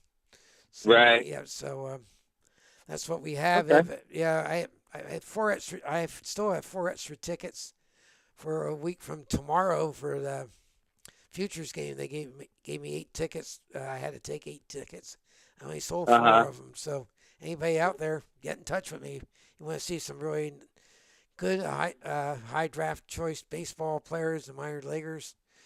Yeah, that'd be fun to watch. 12 noon in Philadelphia, and the price is very reasonable. So if anybody can get in touch with me through the internet, whatever, on the phone, I'll be gladly listen. So otherwise, yeah, I'm going to the home run derby. Got that choice for the All-Star game, and my godson and his son wants to go down the home run derby. So I thought something I've never seen before. I saw 2 All-Star games, and usually the All-Star games with the way pitchers can throw 100 miles plus an hour, most of them, the game's usually very low scoring. Yeah. It's a great. Yeah, Go ahead. Go ahead. I'm sorry. I was just saying it's a great event to be at, but like I said, with the dignitaries, but home run derby might be more fun. We'll see what happens. Oh yeah. Yep. Yeah, that's going to be a good. I think it's. I don't know all the players in the home run derby yet. I don't even know if they've solidified all that, but yeah, it should be fun to watch. Yeah, it's going to be interesting to see if the Phillies get 2 of those players, Harper and Schwarber, who were the finalists in 2018 when Harper played for the Nationals and Schwarber was playing for the Cubs yet. They were in the finals and Harper prevailed. Yeah, Harper just made the statement. He said, I got to check with my dad, see if he has anything left in his arm. Because he was always his pitcher. So it should be a good event today. We'll find out both. I guess the All-Star teams will be announced today. So it should be really interesting. See who gets picked. And Phillies could have upwards to 6 if they get what they want. They'd love to get Schwarber, the above mentioned Schwarber and Harper. And, of course, Marsh is probably going to be a starter. Yeah, and we got Chris Sanchez. Yeah, Christopher Sanchez, Wheeler, and their closer, who was closer of the month. Yeah, so we'll see what I think the magic number sits right now. So if they get 4 or 5 or 6, it will be a nice time for the Philadelphia fans to see players in action. Yes, like I said, all the races are going well in both leagues in baseball. A lot of competition in the wild card, and even the Braves have come back, to where they can be taken. I still believe the Braves are going to be a good team down the stretch. Braves lead the Phillies by 3, and the Marlins by 4.5, I believe. Yeah, I think when these teams get healthy, a lot of the teams, the teams who've been playing really well at the beginning of the year are all banged up. You look at the Yankees and the Braves. The Braves they just can't stay healthy, and it's been like that for the last couple of years. They have all the talent in the world, and they had a great roster when they're healthy, but they're just not healthy. Yeah, Ronald Acuna has really been banged up off and on, and he got hurt by, busting his hump down the first baseline, to get a base hit and give him all the credit in the world. But then by the same token, fans get on these Juan Soto's and Bryce Harper's when they hit a ground ball to second when they just jog down to first base. And sometimes it's probably better off that you're not going to go out like Chase Utley does on every pitch, because those injuries can really cause havoc. The hamstrings and otherwise. The hamstrings are tough. Yep. If you've ever had one, you know how long, what that can do to you. That'll put you on the shelf for a while, especially if you don't nurse it. I must say, back in 2009, I had a mild hamstring, and put me on the shelf for about a week, but I recovered quick from it. No, I So, had a good one playing softball a few years back. I ended up getting one, and I didn't realize how it affected you, for as long as it does. And if it's not completely healed, you can re-injure it real quickly, and it could turn into 4 to 6 weeks. yeah, These guys be out. that's what really happens. Yeah. So baseball's chugging along. The Yankees broke their 7-game losing streak last night, winning Uh five to huh. two, and I don't think your Mets are going to pull off what they did 2 years ago. I think No. I talked to Quirky Blake earlier, and he's a big Met fan like you are, and Hmm. just seems like they'll be sellers definitely in 3 weeks. I'm sure. Absolutely. I don't know. I think we've talked about it before. Um, which this season could have went a couple of different ways, and this was one of the ways it could have went. With the way they restructured the roster, the batting order, their coaching staff, and it just didn't work for them. You know what I mean? You take the core of your lineup, with 3 veteran players that were homegrown. That yeah, with Alonso, Nimmo, and McNeil. Um, you take them out of that lineup and try to recreate what they produced for the last 7 years. Didn't work. You know what I mean? You could sign all the free agents you want, but if they don't play well together, and their pitching, and they didn't address the biggest need, and that's their pitching staff. And we talked about that ad nauseum, but I think you're right. They're going to be sellers. Yeah, And I look at Nimmo and Alonzo and McNeil. They were Philly killers too. I was happy. oh Even yeah, though even though those trades could have worked out, but every time they traded one of them, I said, "Great!" As a Philly fan, because I know right, how they perform in clutch situations against the Phils. yep, So, and of course, the Phillies and along with the Braves, we didn't think the Marlins were going to be up there where they are, and the Washington Nationals have a great young team. If they had a yeah, bullpen, they might be in first place if they had a bullpen. right, So yeah. it's hard looking up, and as Corky mentioned, it's amazing Steve Cohen has the patience he's had with David Stearns. Oh, right. Yeah, yeah, I don't know. I just think everything that I think he's counting on what Stearns did in Milwaukee, to try and recreate that with how he built that team before he came to the Mets. I don't think his plan is working out too well. And at this point in the middle of the season, I don't know where he will go. You know what I mean? As far as if he were to make a move on Stearns. So, but I you think have to let it play out I this think year. I think you got to let it play out, of course, with the Yep. impending work stoppage. But I was really pleased to hear what Bryce Harper had to say. He Hmm. took the middle of the road sign. He said, I don't want a salary cap for my players." He says, "I don't want that, but we got to have baseball because baseball right now is as popular as it's ever been. It's maybe the second most popular time, and if we have a work stoppage or go on strike, we're going to lose these fans." Oh yeah. And I agree. Yep. Every year in the last 5 years, I've been lucky. I orchestrate our season ticket plan, and the Phillies bow out earlier in the playoffs, and there's money that can be applied to next year. And I always talk everybody into just apply it to next year instead of having get your money back and a month and a half later I gotta get a check from you again. Yeah. Make a deposit. But if they go on strike, I'm sure my friends and many people will say, "I want my money back right now." Absolutely. And in baseball, then it's going to be scurrying like crazy. If they do go back to get the fans back, and it's not going to be so quick. You have somebody that buys 8 Philly games, and the basic price is around $2,500. Because we have great tickets, right? Right. Come up with a $2,500 check right away. That doesn't happen very easily in the way the world is right now. No, you're right. Yeah. Yep. And it's too expensive, and there's too much that you put into it Yes. to Lose it. to lose it. Yeah. Yeah. So, well, hopefully they've come to an agreement. I'm hoping that they will. Yeah. So. Hopefully without Tony Clark orchestrating the players, maybe the new players rep will be more apt to do things, and the same thing with the owners. See what Right. happens. So soccer's been going on, and the U.S. is one of the 16 teams there, and hopefully they can get a big win on Monday night out in Seattle against Belgium. Yeah, it's going to be tough without their best player. Yes. He's been their best player, Valiant, but I think that was kind of a soft red card, yes, especially in a situation like that.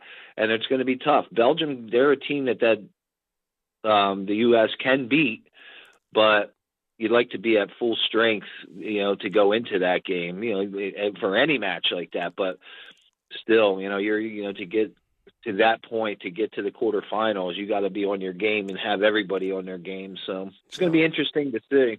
Yeah, I believe that game's 8:00 Eastern time tomorrow, if I'm correct. Yep, 8:00. Yeah, really looking forward to it, and hopefully on Monday. Yeah, not Monday. Yeah. Yes, days. The Friday holiday. Usually holidays are Monday. I'm all Yeah. discombobulated, except I know it's Saturday morning. Come and do my show, so I know that much. Right. So soccer takes the forefront. The other big things in Philadelphia this week are the two winter teams. The Sixers getting Jaylen Brown from the Celtics was a coup. I mean, really a coup. Yeah. The Jaylen Brown, that's an interesting one for me. I think Philadelphia, that's a good deal for Philly. Brown coming there and giving up just Paul George and draft yeah, picks. he and draft picks, and they didn't give up as many draft picks as Boston wanted. You know what I mean? Boston, they were talking 4 or 5 first-round picks plus a top-tier player. They like wanted VJ Edgecombe. That's who they wanted, and the Sixers held out and said no. Yeah, said no. But I think he's it's a good piece. But that's you turn around and you have to like we talked about, the best ability is availability. Is Joel Embiid going to be on the court with them? You know what I mean? Yeah, you can't have him playing just 30 plus, 30 some games a season. If you have them all on the court, it's a nice starting 5. Well, I think push is going to get the shove or whatever you want to call it. With Joel, I think Joel is going to have to come in tip-top shape and show that he can play at least 50 basketball games. And right. Because I know Tyrese Maxey called him out last year on some things, and it's tough, for Nick Nurse to prepare 2 different ways to play. Yeah. And now you have on any coach, right? Yeah, any coach. And that's the thing too. Joel, he's got to come in to the season as well, wanting to play more than 50 games. These players nowadays, they like to put restrictions on themselves. Exactly. You know what I mean? And that's you can't have that. You have to want to be out there to begin with, and you can't come in with a preconceived notion that you're not going to be able to play a full season. So, but, yeah, I think Sixers may just give him an ultimatum. Just say, we have 4 outstanding players besides the 4 they got from Cleveland, and LeBron James is still in the equation. But if you're going to be part of this team, we want to prepare with you on the floor, you got to be on the floor. Yeah. And if not, if you're not, we're going to play a certain style with you or without you. Yeah. And with 3 scorers like they do with Edgecombe, Maxey, and Brown, it's going to make things a lot more exciting, up-tempo. And Joel, even if he plays only 24 minutes a game, it still will be a gigantic help to him. Because at crunch time, he's a very valuable piece inside defensively, guys going to the rack. Right. And that's, he's a big presence there when he's on the court, but he's got to be on the court. Yeah, and that's one thing I but, hear great things about I Brown. think you nailed it too. A lot of these guys, they play themselves into shape when they come in, to begin and the beginnings of these seasons. The ones who thrive down the stretch and whatnot, and the guys who are on the court most times are the ones who come in shape, ready to go. That's getting back to baseball years ago, because salaries are so low. That's what they used to do in the Grapefruit League. It used to be longer, and players would get in shape in the Grapefruit League. Now in baseball, you never hear that. You come in shape. Right. Yeah, because that's what happened way back in 2009 after the Phillies won the World Series in 2008. Cole Hamels will be the first one to admit he wasn't where he was supposed to be for that season because of the banquet circuit and this and that. He trained, but he didn't train like he always did, and he had a very mediocre year in 2009. Yeah. That's a thing of the past. So, like I said, the NFL will be starting up in approximately 3 weeks. Couple weeks. Yeah, 3 weeks for training camp and 3 weeks for the Major League Baseball trading deadline. So we've got a lot to look forward to at the end of July and early August. Yeah. Yeah. Well, I'll be looking towards football because my Mets their season is ending quickly. Well, there's a lot of baseball to be played, but you look at them and just the makeup of their teams, how they lose games. They've lost now 11 or 13 games again. You can't have streaks like that. Come out and then win 5 games, but then turn around and lose. 4 or 6. Yeah, that can't happen. Some teams, they're made up. You look at Seattle. They're working their way back to the top of that division, the AL West, teams like that. The Braves are in a situation where, if they can get healthy, they'll straighten it out. The Phillies, they're competitive. The Mets, right now, game to game, they're not competitive. No. How many games in the past? Last Sunday, they should have won the baseball game. Ryan Kirkman throws 9 straight balls, right? And tying runs on third to go ahead runs on second, right? And Mauricio comes up and after the 9th ball pops up the second pitch. I saw the pitch. It was a strike, but you still take it. Yeah. Especially and Andy Green was second guessed. I don't know if he had 2 spare infielders or not, but begged for Lindor to pinch hit there. He had an all day. So as a Philly fan, I was very pleased, but that was a game the Mets I thought were going to win for sure. Yeah. Yeah. That's been their story all year. That's the kind of season it's been, yeah. Yeah. So Mets, you'll just have to watch the trade deadline and see what they do and what they can pick up. And hopefully for the future, they'll get some good players for maybe some of their grizzled veterans. So. Right. They, I know they're looking to move a lot of their pitchers. Their bullpen, the 3 or they have a couple. They got some good pieces there. Yeah, they have a few guys who have performed decently in the bullpen, and they're but they're looking to get prospects back. It's not something where they can go and be competitive down the road if they make a couple moves. I just think it's one of those lost seasons. Yeah, but like I said, they can look towards the future, and like I said, baseball changes year to year very quickly, and we're really hoping for a 2027 season. So maybe the Mets can make the right moves, and some teams will bite on certain players. Like one guy, the Phillies were mentioned for 2 straight years. I didn't want. The Mets got him was your center fielder that's been hurt, Robert. Yeah. Yeah, well, he's another guy who he hasn't been on the field. Right. There's a guy who's only played a handful of games, and you can't. I don't know. He's a guy also that they're talking. They might be one of the guys that they might move at that point. You know what I mean? At the trade deadline, and there's a guy that you kind of threw your hat in the ring for to soften the blow of losing some of those other free agents or the guys you traded away, your veterans that you traded away. Now, you throw your hands up if they turn around and trade him at the deadline. So. Yeah, and they won't get much for him because of his performance this year so far. Yeah, his performance and, again, his injuries and availability. So I think, like I said, you hit it on the head. The Mets could get some something decent for a couple of bullpen pieces. So yeah. And you always can. One thing good about trading bullpen pieces, the following year you can replenish them with free agency. So, yeah. So that's the avenue I think the Mets need to take. And we're, like I said, you follow hockey at all or not? Oh yeah. The Flyers signed center Leo Carlson to a 5-year, $90 million offer sheet. And as I had mentioned to my other guest, 5 years, $90 million in other sports is like chump change sometimes. In hockey, it's real money, and it would go down to the biggest contract in the NHL right now. So the Ducks have Anaheim has a week to match that. They match it. What happened yesterday that didn't really happen.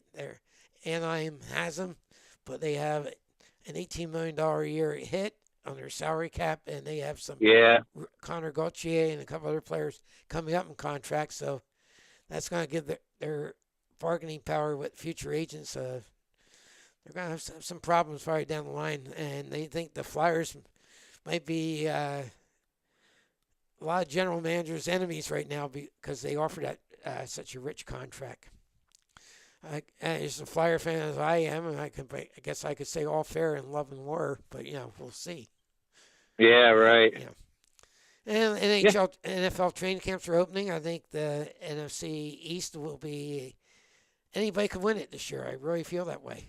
I think so. I think you still got to make the Eagles the front runners, but all three teams have made some pretty good moves in the off seasons beside the Eagles. You're looking at as a Dallas fan, I think they had no choice but to make some changes on their defensive side. And then the Giants, I think everybody ought to take a good hard look at the Giants. I think they're set up to finally have a good season.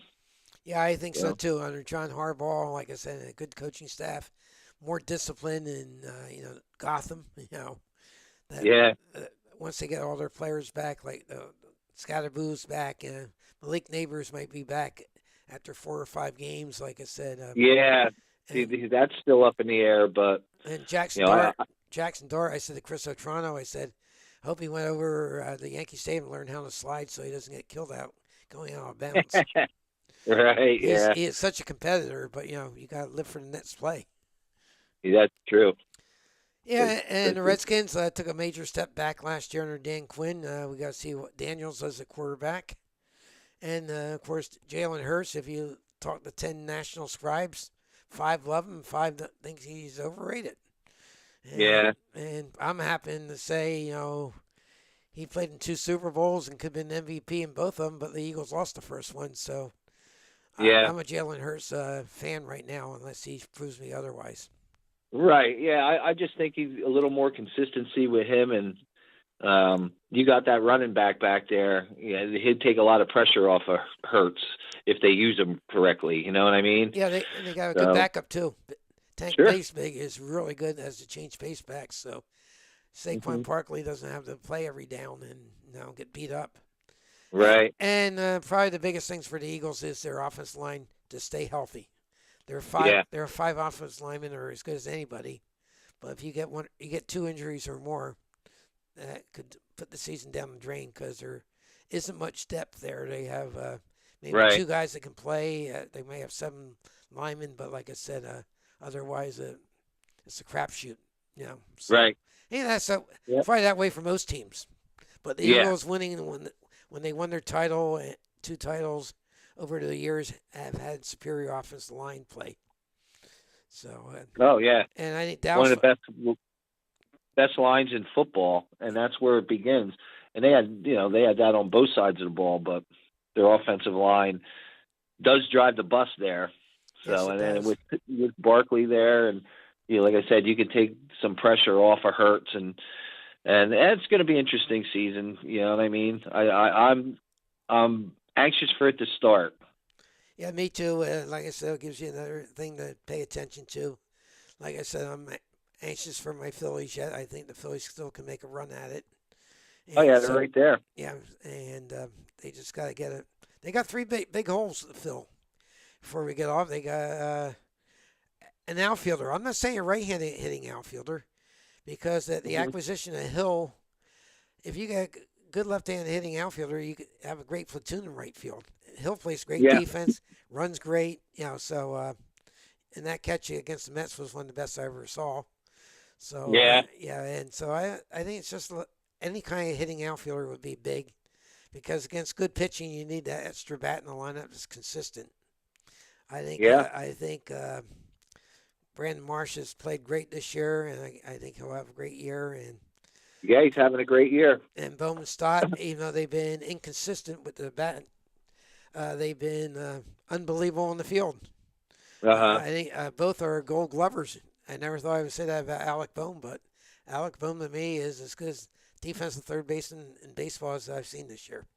Yeah, well, and that's development over time. You know what I mean? If you compare Alec Bohm and Bryson Stott to a couple of the young players that have come up for the Mets, like Brett Beatty and Mark Vientos, they haven't developed at the same pace. You know what I mean? The talent's there. There's flashes of it, but now you see, the Bohm and Stott, they're mainstays there for the last few years, and they just continue to get better. Now they're very good major league players, whereas in New York, you're not seeing that development yet. You're not getting the production and the consistency, and that's a tribute to what they're doing in Philadelphia. Yeah. It breaks my heart to say it, but okay. Last comment from you before I let you go. What's that? One last comment from you before I let you go. One last comment. Yes. I don't really have anything else, Jack. I appreciate your half hour. You had a lot in that half hour, so yeah, we did. Yeah, goes quick. Covered a bunch. So thank you for coming on with late notice. I really appreciate it. No problem. And one of these days we got to have lunch. We got to get together and see our mugs together. Sounds good. We'll work on that. Okay, some night, lunch or dinner. All right, Jack. Take care. Have a Sounds great day. Good, buddy. Thanks, Brian. You too. Take care. Brian Fortner, former Express Times writer, wrestling basically, and some football. Good friend. Really happy to have him on. We'll have Bruce Nagy on to close the program very shortly.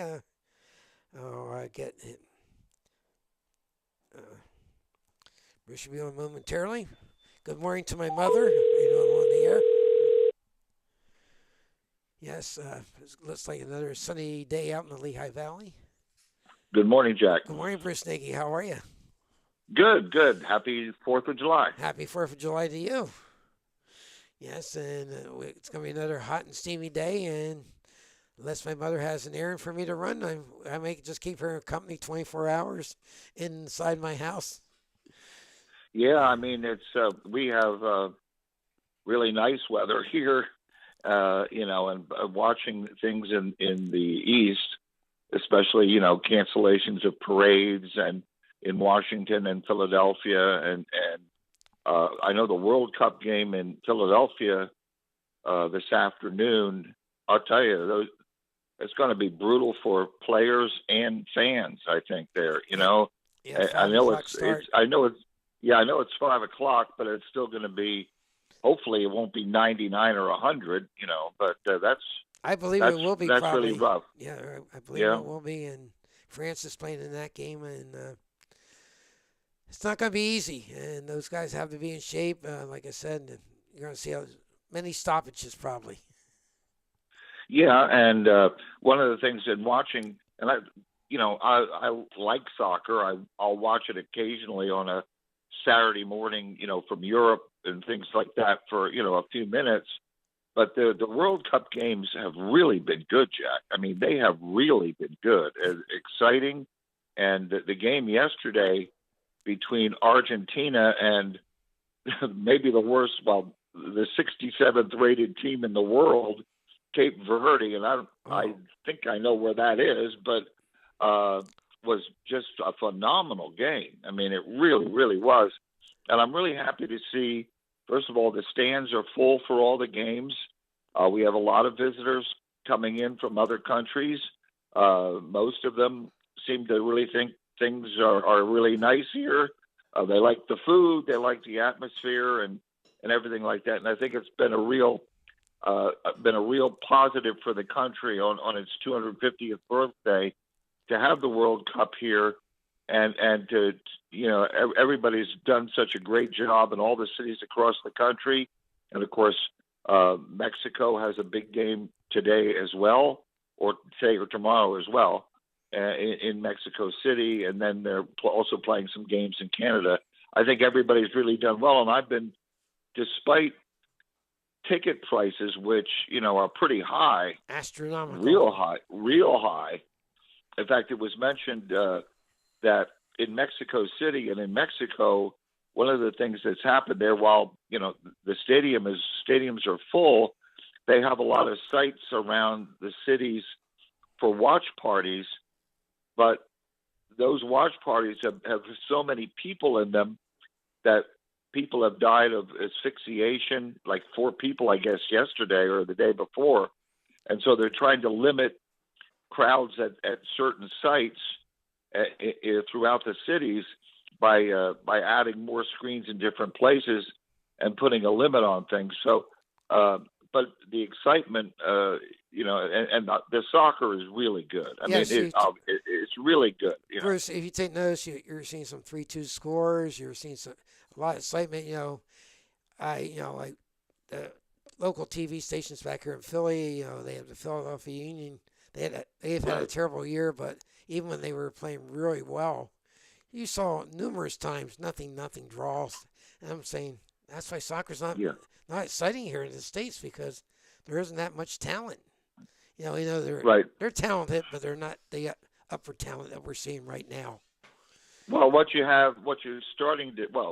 seeing is, even on the American team itself, you're starting to see a lot of these players. Now, people were talking about Cape Verde and some of these, the Ghana and things like that, teams that we're not familiar with. But a lot of these guys are playing in Europe. They're not playing in leagues in their own country. They're playing in Europe. Yep, they're playing across the globe in Asia as well. So a lot of the players that we're seeing coming together on their national teams, when they're playing in the top leagues around the world. So I think that's one of the reasons that the level of play from everybody, is gone up. Bruce, I got to ask you a question. Where is Cape Verde at? It's close to the Antilles. Let me. Why don't we go swing back on that, and I'll look it up in a minute. Okay, you can look it up in a minute. Okay, so geography was never my favorite subject in school and in college. I still remember my first term paper, or whatever you want to call it. I got a D minus, and my geography teacher says, "You told me everything I wanted to know about geography except the questions I asked you." Well, yeah. By the way, it's located off of the coast off of the Atlantic Ocean, off the coast of West Africa. Okay. And they speak Portuguese there. Wow. Okay. That's very interesting. So next 3 days will be exciting. The U.S. plays Monday in Seattle. Right. Hopefully the weather's a little bit better there. It probably will be for the U.S. So against Belgium, it's going to be tough with that. Their best player out with a red card. So that was an awful call. Very questionable. Very, very questionable. You see it at full speed. It was just 2 shoes getting involved, and of course you slow it down and you can look for anything you want. It reminds me of the Olympic Games, like I said. Remember the American pairs this year in the Olympics, skaters, and everybody gave over 95 grades and all that, except the French judge who decided they were going to place U.S. with an 87 or something, and of course they came in second. So when you get these officials at these games, you have no idea what their mindset is. So no, it's just that was unfortunately that's one of those things that can't be replayed. And one of the things that happens too, and I'll say this to the benefit of the officials, I don't mean to ridicule the players, but my oh my, when somebody's foot hit somebody's ankle, you would think they were dead. Yeah, they embellish pretty well, don't they? I mean, they make Bill Barber look like a saint. A saint, well, the way he used to flop, and obviously a great player. But some of these guys, I mean, it's like it's like they're going to need the emergency squad to come and get them and haul them off to the hospital. Yeah. You know. Yeah, one things I may have talked to you about. One thing I would love soccer to do is on injuries like that or balls way out of bounds is to stop the clock. I'd love to just have a clock that when it's 45 minutes at halftime, it's at 45 minutes. Well, what they do is they put on running clock. I have no idea how long it is. Well, the announcers are guessing at it. U.S. against Turkey, they thought the game was going to be over at 7 o'clock. In 7 minutes, it would have been a tie. The game didn't matter per se, but Turkey scored like at 8:40, a minute 40 seconds later than they estimated. So as a fan, I'd like to see that. Chris O'Trano brought up a good point. The offsides in soccer, there aren't lines like there are in ice hockey with the red and blue lines. It'd be nice if you could tell what area the ball would go into. But for, as you can tell, I watch soccer, but I'm not a big soccer fan because of all the rules. And you're right about the embellishment. It's unbelievable how they look like they're dead, and 3 minutes later, back on the field. Yeah, exactly. Exactly. Let's talk about the Tenants in South Philly. Right now, we'll start off with Leo Carlson. I believe that I'm going to be disappointed Anaheim's going to match the sheet. I'm taking the pessimistic view, and if they don't, I'll be very happy that the Flyers did what they did. Yeah, the Flyers the Flyers have made some really good moves. First of all, it was so good to see the improvement last year. Despite the fact that coming down the stretch they had some injuries and things like that, and it looked like they were going to be out of it. And they were able to, of course, make the playoffs and win a round over the Penguins before they ran into Carolina. And of course, I think we're all happy for Rod Brindamore and Carolina because they were terrific. I'd be interested to see what Anaheim does, because in reading about their situation, they've got three players, including the young man who didn't want to play for the Flyers, who they have to, find money for themselves. And they've already spent some money on three other players, including their goaltender. So, it's probably going to – I know they would certainly like to keep Carlson. The Flyers, have put a lot of money out there, so they're going to force them probably, if they keep Carlson, maybe not be able to keep somebody else, so which is what, one of the things you're trying to do too. So I don't think anybody really knows what Anaheim's going to do. Anaheim last year, it just shows you how good a coach Joel Quenneville is. They really had a nice season. They came out of nowhere to make the playoffs, and they were a top contender in the West most of the season. So they're on the upswing, and so they'll have a big-time decision to make. Well, one thing I'm not sure of, you may know, and I can't make a comment, I wish I did. As a talk show host, I should know. Could they match the offer sheet and then work out a trade with the Flyers? Well, yes, they can. That's okay. been... Okay. Yeah, actually, they might. Yeah, they might be. They don't necessarily have to match. Well, they would have to match it sooner or later. But I would not be stunned if they're not talking to the Flyers now. If the Flyers and the Ducks are maybe talking about a trade of sorts, right. and that would probably be the appropriate thing to do. So. But one way or another, young man's going to get paid, and it's just a matter of how, if Anaheim has the ability to sign him. Well, they certainly have the ability, but what obviously they might cost them one or two other players. Yeah, so Yeah, so that might be the best avenue to match it and have a trade worked out with the Flyers after they match the offer and everybody comes away happy. Right. So we'll see what happens there. That would be a big plus. The Flyers have two glaring needs. Of course, having the number one center like Carlson would alleviate the one. And the second one, they still need somebody to direct the power play, as you mentioned Bill Barber and Tom Bladen used to do, from the point and have a slap shot that can do some damage on the power play. Because Well, I once see you that play the good teams, you got to have good power play.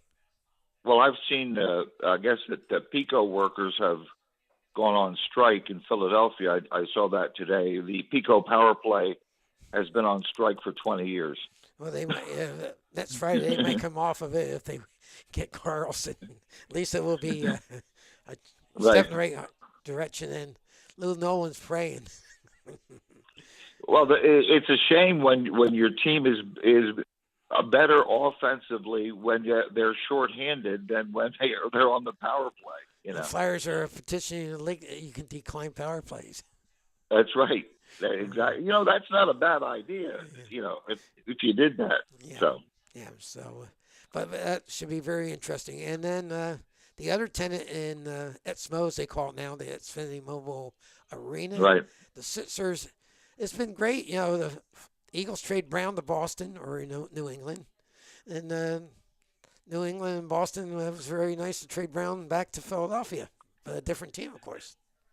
I'll tell you, the last week in the NBA, the NBA off season usually is sort of yawning, and all that. But boy, this stuff that's happened in the last week around the whole league is just incredible. Yeah, the quantity is unbelievable. Usually, the NBA's signing date, the first time you can tamper like the NFL, you hear about 4 or 5 rumors, and they usually come true, and that's it. Yeah, exactly. I mean, when you have also, as I mentioned to you last night, it is the money in the NBA is phenomenal, and the ability, the teams. I mean, like you look at guys like Kawhi Leonard and Morant and Giannis and Paul George. The amount of money the league spends on players who play about half the time because of injury, and we're not talking about just one season. We're talking about. Paul George hasn't been healthy for a in number like of 7 seasons. years. Right. And this situation here with LeBron, nobody, LeBron still, he averaged 21 points a game last year at 41. So it's not, and the guy, he had an injury. I think he missed like 15 games, which is the first time in years that he's missed that many games. The guy plays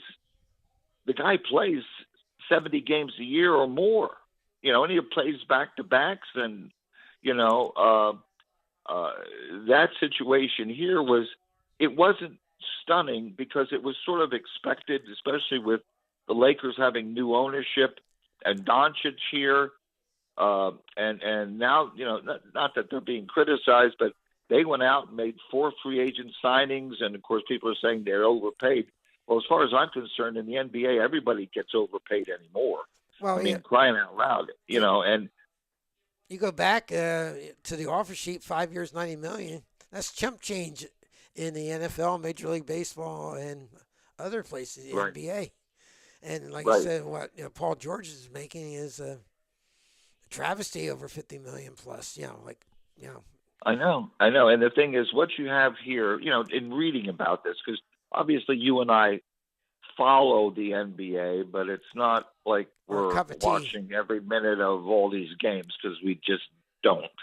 But what you have here a little bit is obviously when we talk about analytics, we talk about analytics in regard to play and shooting and defense and whatever. But now you have, and there's been if people want to get into the weeds about this, like the MLB situation, ESPN.com has some really good articles on this, and so does The Athletic. But we're talking now regarding, Brad Stevens is getting hammered, whether he should be or shouldn't be. Their ownership group, their new ownership group, it's known as Financial Analytics. This was a group, one guy put together a group of private equity investors. Now, that's what the Dodgers did, and what the same group that owns the Dodgers owns the Lakers now. They look at things beyond just, is a guy a good 3-point shooter? They look at things like, okay, Jaylen Brown is up for, within a few months, a contract extension, which the Sixers will give him. And so, in other words, he's got 2 years left, and he's eligible for a 3-year extension, or he's got 3 years left. He's eligible for 3 He years. has 3 years left. Okay. The thing is, he will get the extension, and his total contract for 5 years will be over $300 million. Correct. And so what the Celtics have looked at is, do we want to do that? As good, he may be the best player on our team, but do we want to do that? That's what it comes down to. And I think Brad Stevens, because they tried to trade him to Milwaukee for Giannis, and of course Giannis went to Miami for a boatload of picks, and I don't think draft picks don't mean a whole lot in the NBA unless you got the 1 or 2, as far as I'm concerned. But they're looking at things like, okay, do we want to pay? Yeah, he's a great player now, but do we want to do that max extension?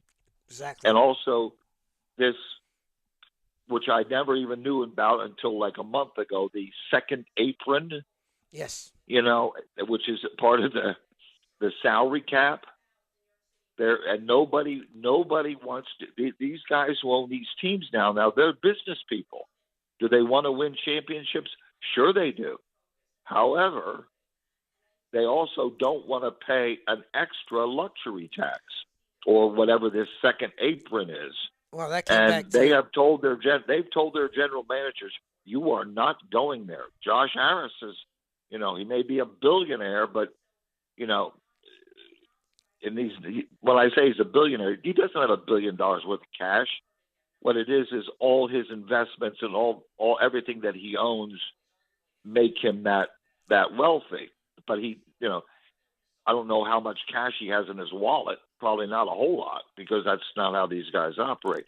Anyway, what I'm trying to say is the Jaylen Brown trade, if you look at it from a financial standpoint, that's the decision that the Celtics made. Right. And whether it'll be right or whether it'll be wrong, all I know is all of a sudden the Sixers look like a really competitive team. My question is going to be, Jaylen Brown's going to be the best player on the team. And I think he and Maxey and Edgecombe are going to really be good together. But they can't have a situation, as much as I like Joel Embiid and he plays hard, and I'm sorry about all his injuries, you can't have a situation, Jack, where, okay, these 4 guys are going to play together 25 games before the playoffs, and all of a sudden they're all in there together. You know what I'm saying? And that's happened to the Sixers especially an awful lot, where Paul George and Joel Embiid played 25 games together before the playoffs. You can't have that. No, they proved that. Just can't have it. You got to prepare as a team, and you got to have a certain style. I think Tyrese Maxey basically complained about that last year. We don't know when the big guy's going to be there, and when the big guy does get there, he's late for practice, this and that. So Joel's going to have to take a new stance.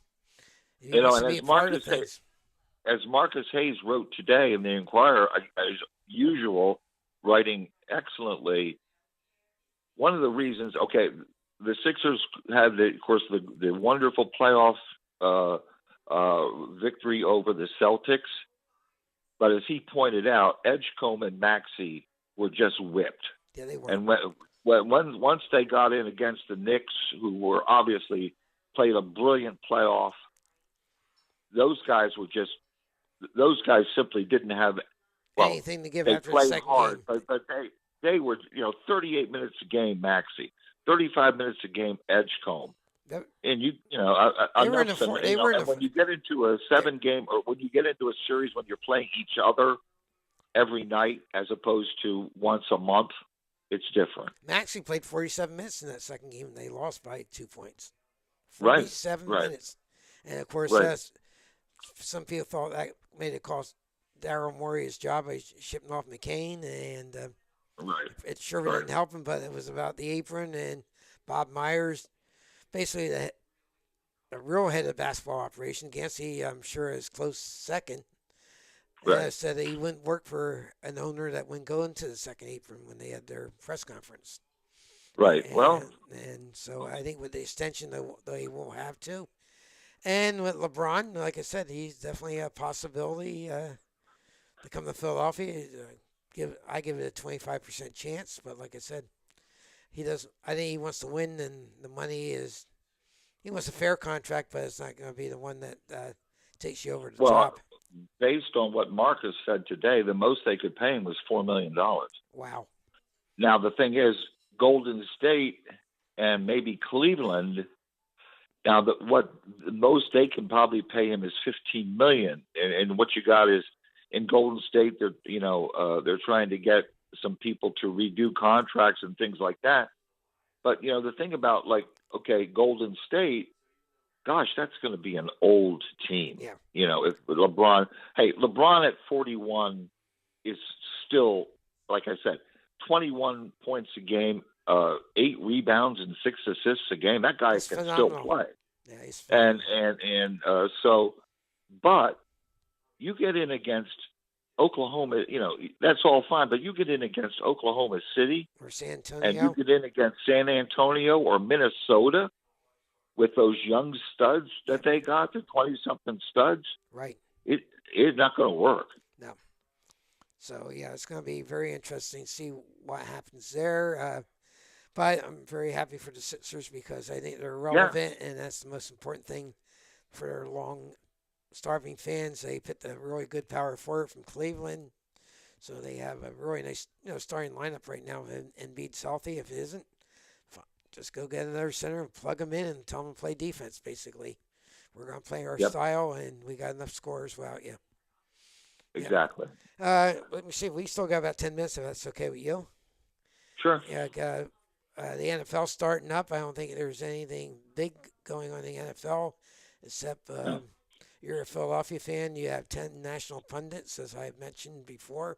5 are going to say Jalen Hurts is one of the best quarterbacks in the league, and 5 others will say he's overrated and he will never adapt to Sean Mannion's new offense.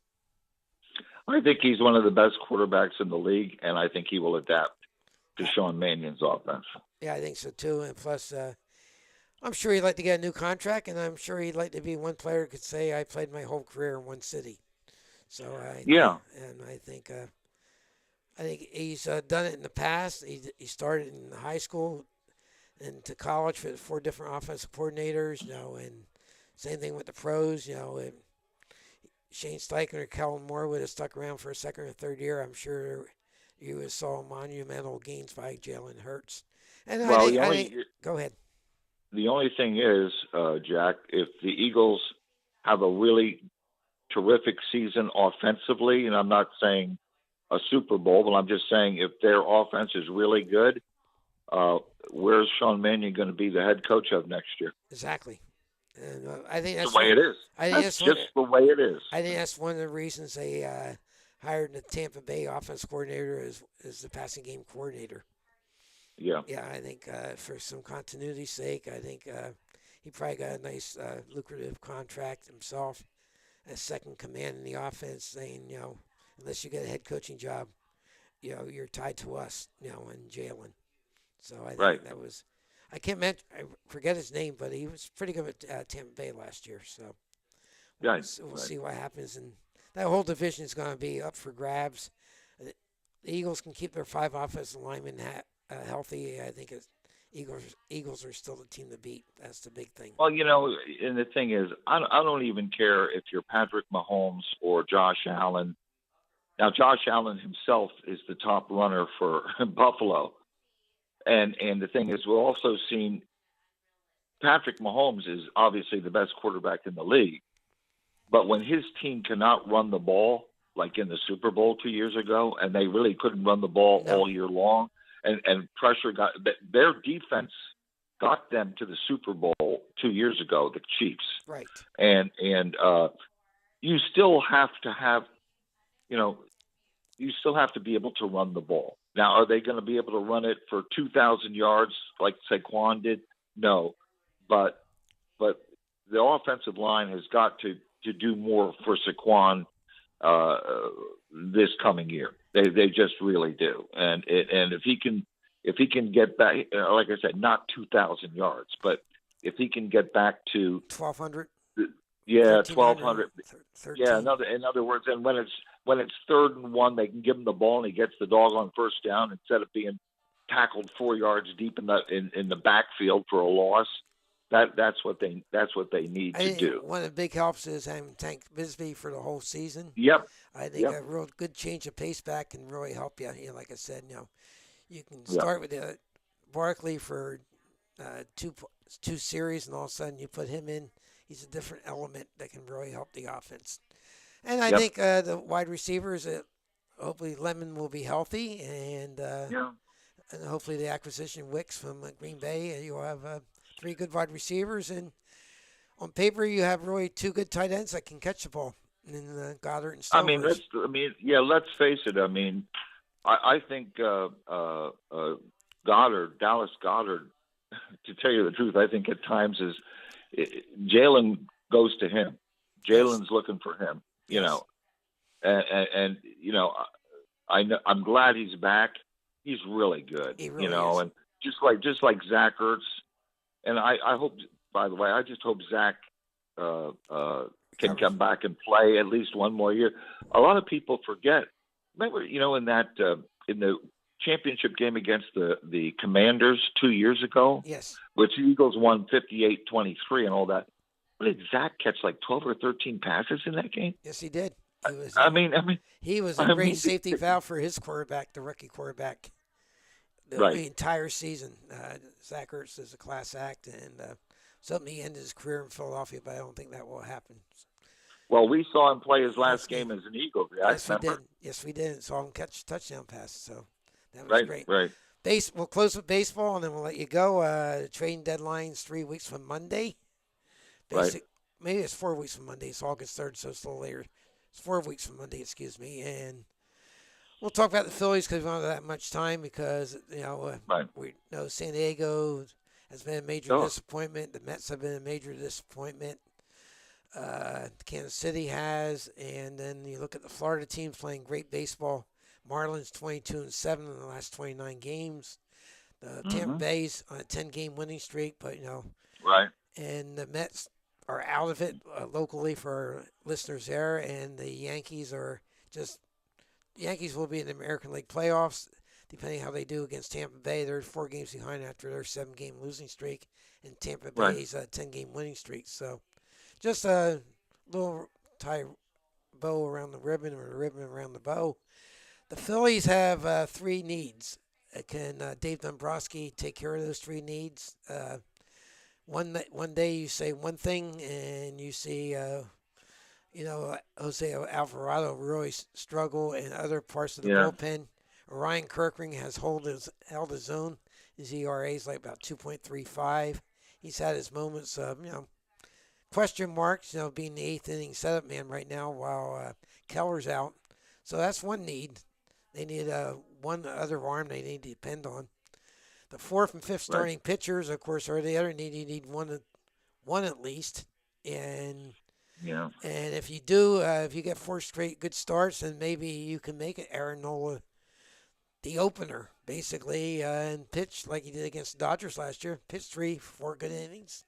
You know how he's doing, and then have a quick hook for him in that 5th game, and hopefully your bullpen can withstand that every 5 games. The thing is with Aaron, you never know when you got to do the quick hook, Jack. I mean, he can go. He goes 4 innings, maybe giving up 1 hit, and all of a sudden everything just blows up. Yeah, that's what Luzardo did 2 years ago or last year. Yeah, and that's what.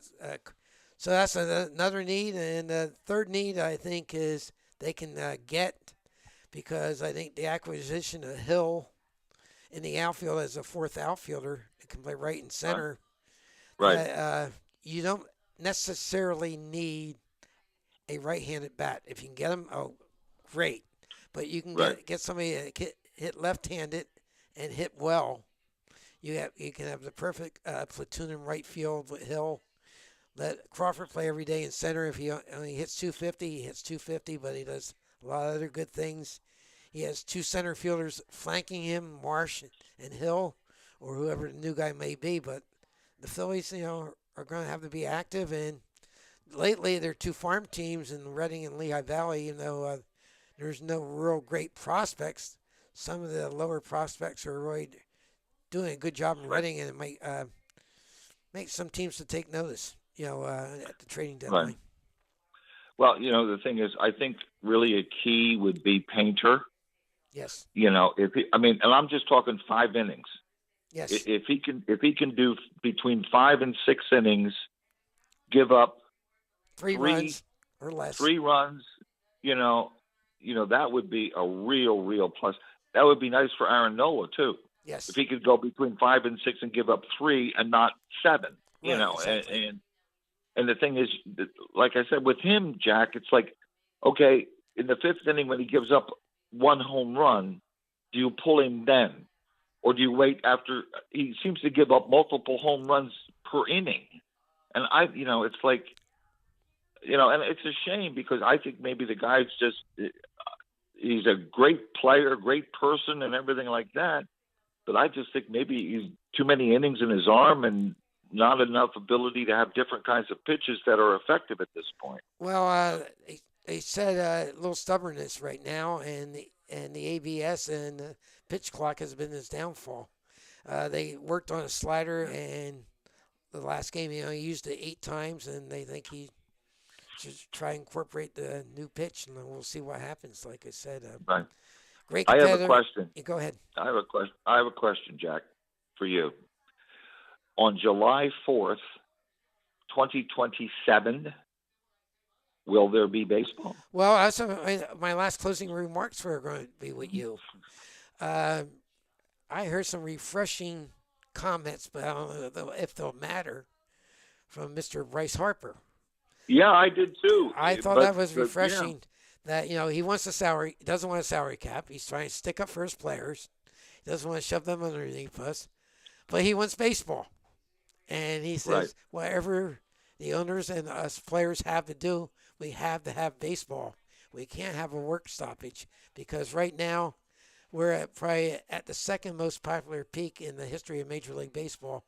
And if you want that all to be taken away, have a work stoppage or strike. And I found that refreshing. I do too. I just don't know how much. I mean, he's got obviously say, he's got influence. I don't think he has any influence over the owners. Or Scott Boras. I don't. Or Scott Boras. That's his agent, yeah.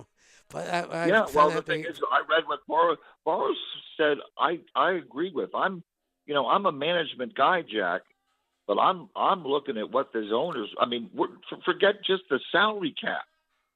They want to overturn. It's like they've all the certain amount of owners have declared war on the Dodgers, the Phillies, the Mets, the Braves, and so it's more than just owners against.